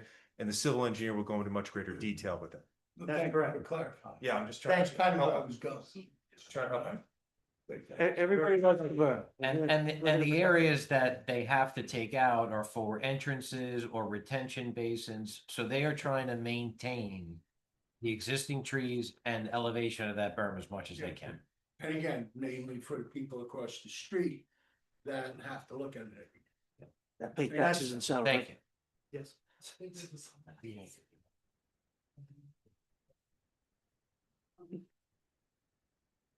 I would say that since the civil engineer is going to come in the future, it might be a really good to provide a cross section across Chestnut Ridge Road, the berm to the building as a way for the public to understand what the size and height of those berms are. With the building being set back at 150 feet, what the elevation looks like from Chestnut Ridge. Understood. Any other members of the public have any questions for the witness? Don't be shy. Social anxieties. That's okay. Come on up. We'll go for a drink later. Suzanne Guzerga, I'm right. How large are the signs? Wait, you have to state your name. She did already. She did. Yeah. Don't give her more anxiety. What's wrong with you? She already stated it. Let the woman speak. I didn't hear it. Susan. I don't know if this is a question for you or not, but how large are the signs gonna be at the entry roads? Sure, so And how bright? the signs, we have, one of them that is 10 foot tall. We have another one that is 15 foot tall. And I will show you the location of those. The 10.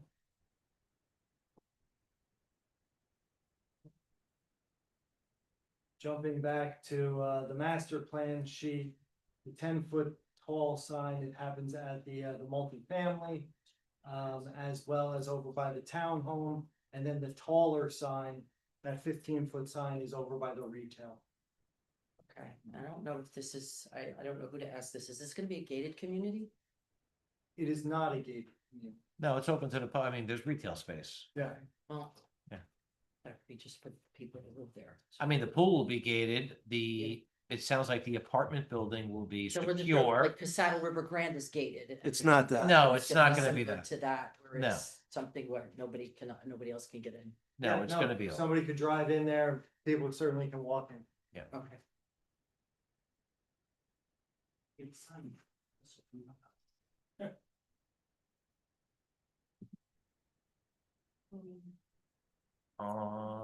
Seeing none? Motion to close the public? All in favor? Aye. Thank you very much. Thank you. Get your homework done for the next meeting. Mr. Lieben, I'm not sure if you want to call another witness. It's already kind of been a long day. You want to hold off till next time? I think we can Because your finish. the 7-minute witness application went tonight. like 24. You You wanna can do- start him if you want. I mean, I you got think, 9 minutes. let's see if we can bang out the traffic testimony. You want to try to start the traffic? Yes, no? Come on, you're not. Yeah. In 9 minutes. Diogo, tell me. No. No, landscape took more than 7. It's gonna be so many. I know, traffic. Mr. Chairman, I think we're going to conclude the presentation for this evening. I think that's a good idea, Mr. Because, Lieben. I would just, if I could just make an announcement for the public notice for the. Sure, let's just get everybody to be quiet so the stenographer can hear. So, the applicant is gonna ask to be carried to a special meeting of December 2nd at 7 PM in this room without any further notice. That's correct. Yeah, that's correct. No further notice, so. So no further notice will be needed. The next meeting will be December 2nd, 7 PM in this room. I think we can get a motion to adjourn now. Motion to adjourn. Second. All in favor? Thank you very much, Mr. Lehman. Well done.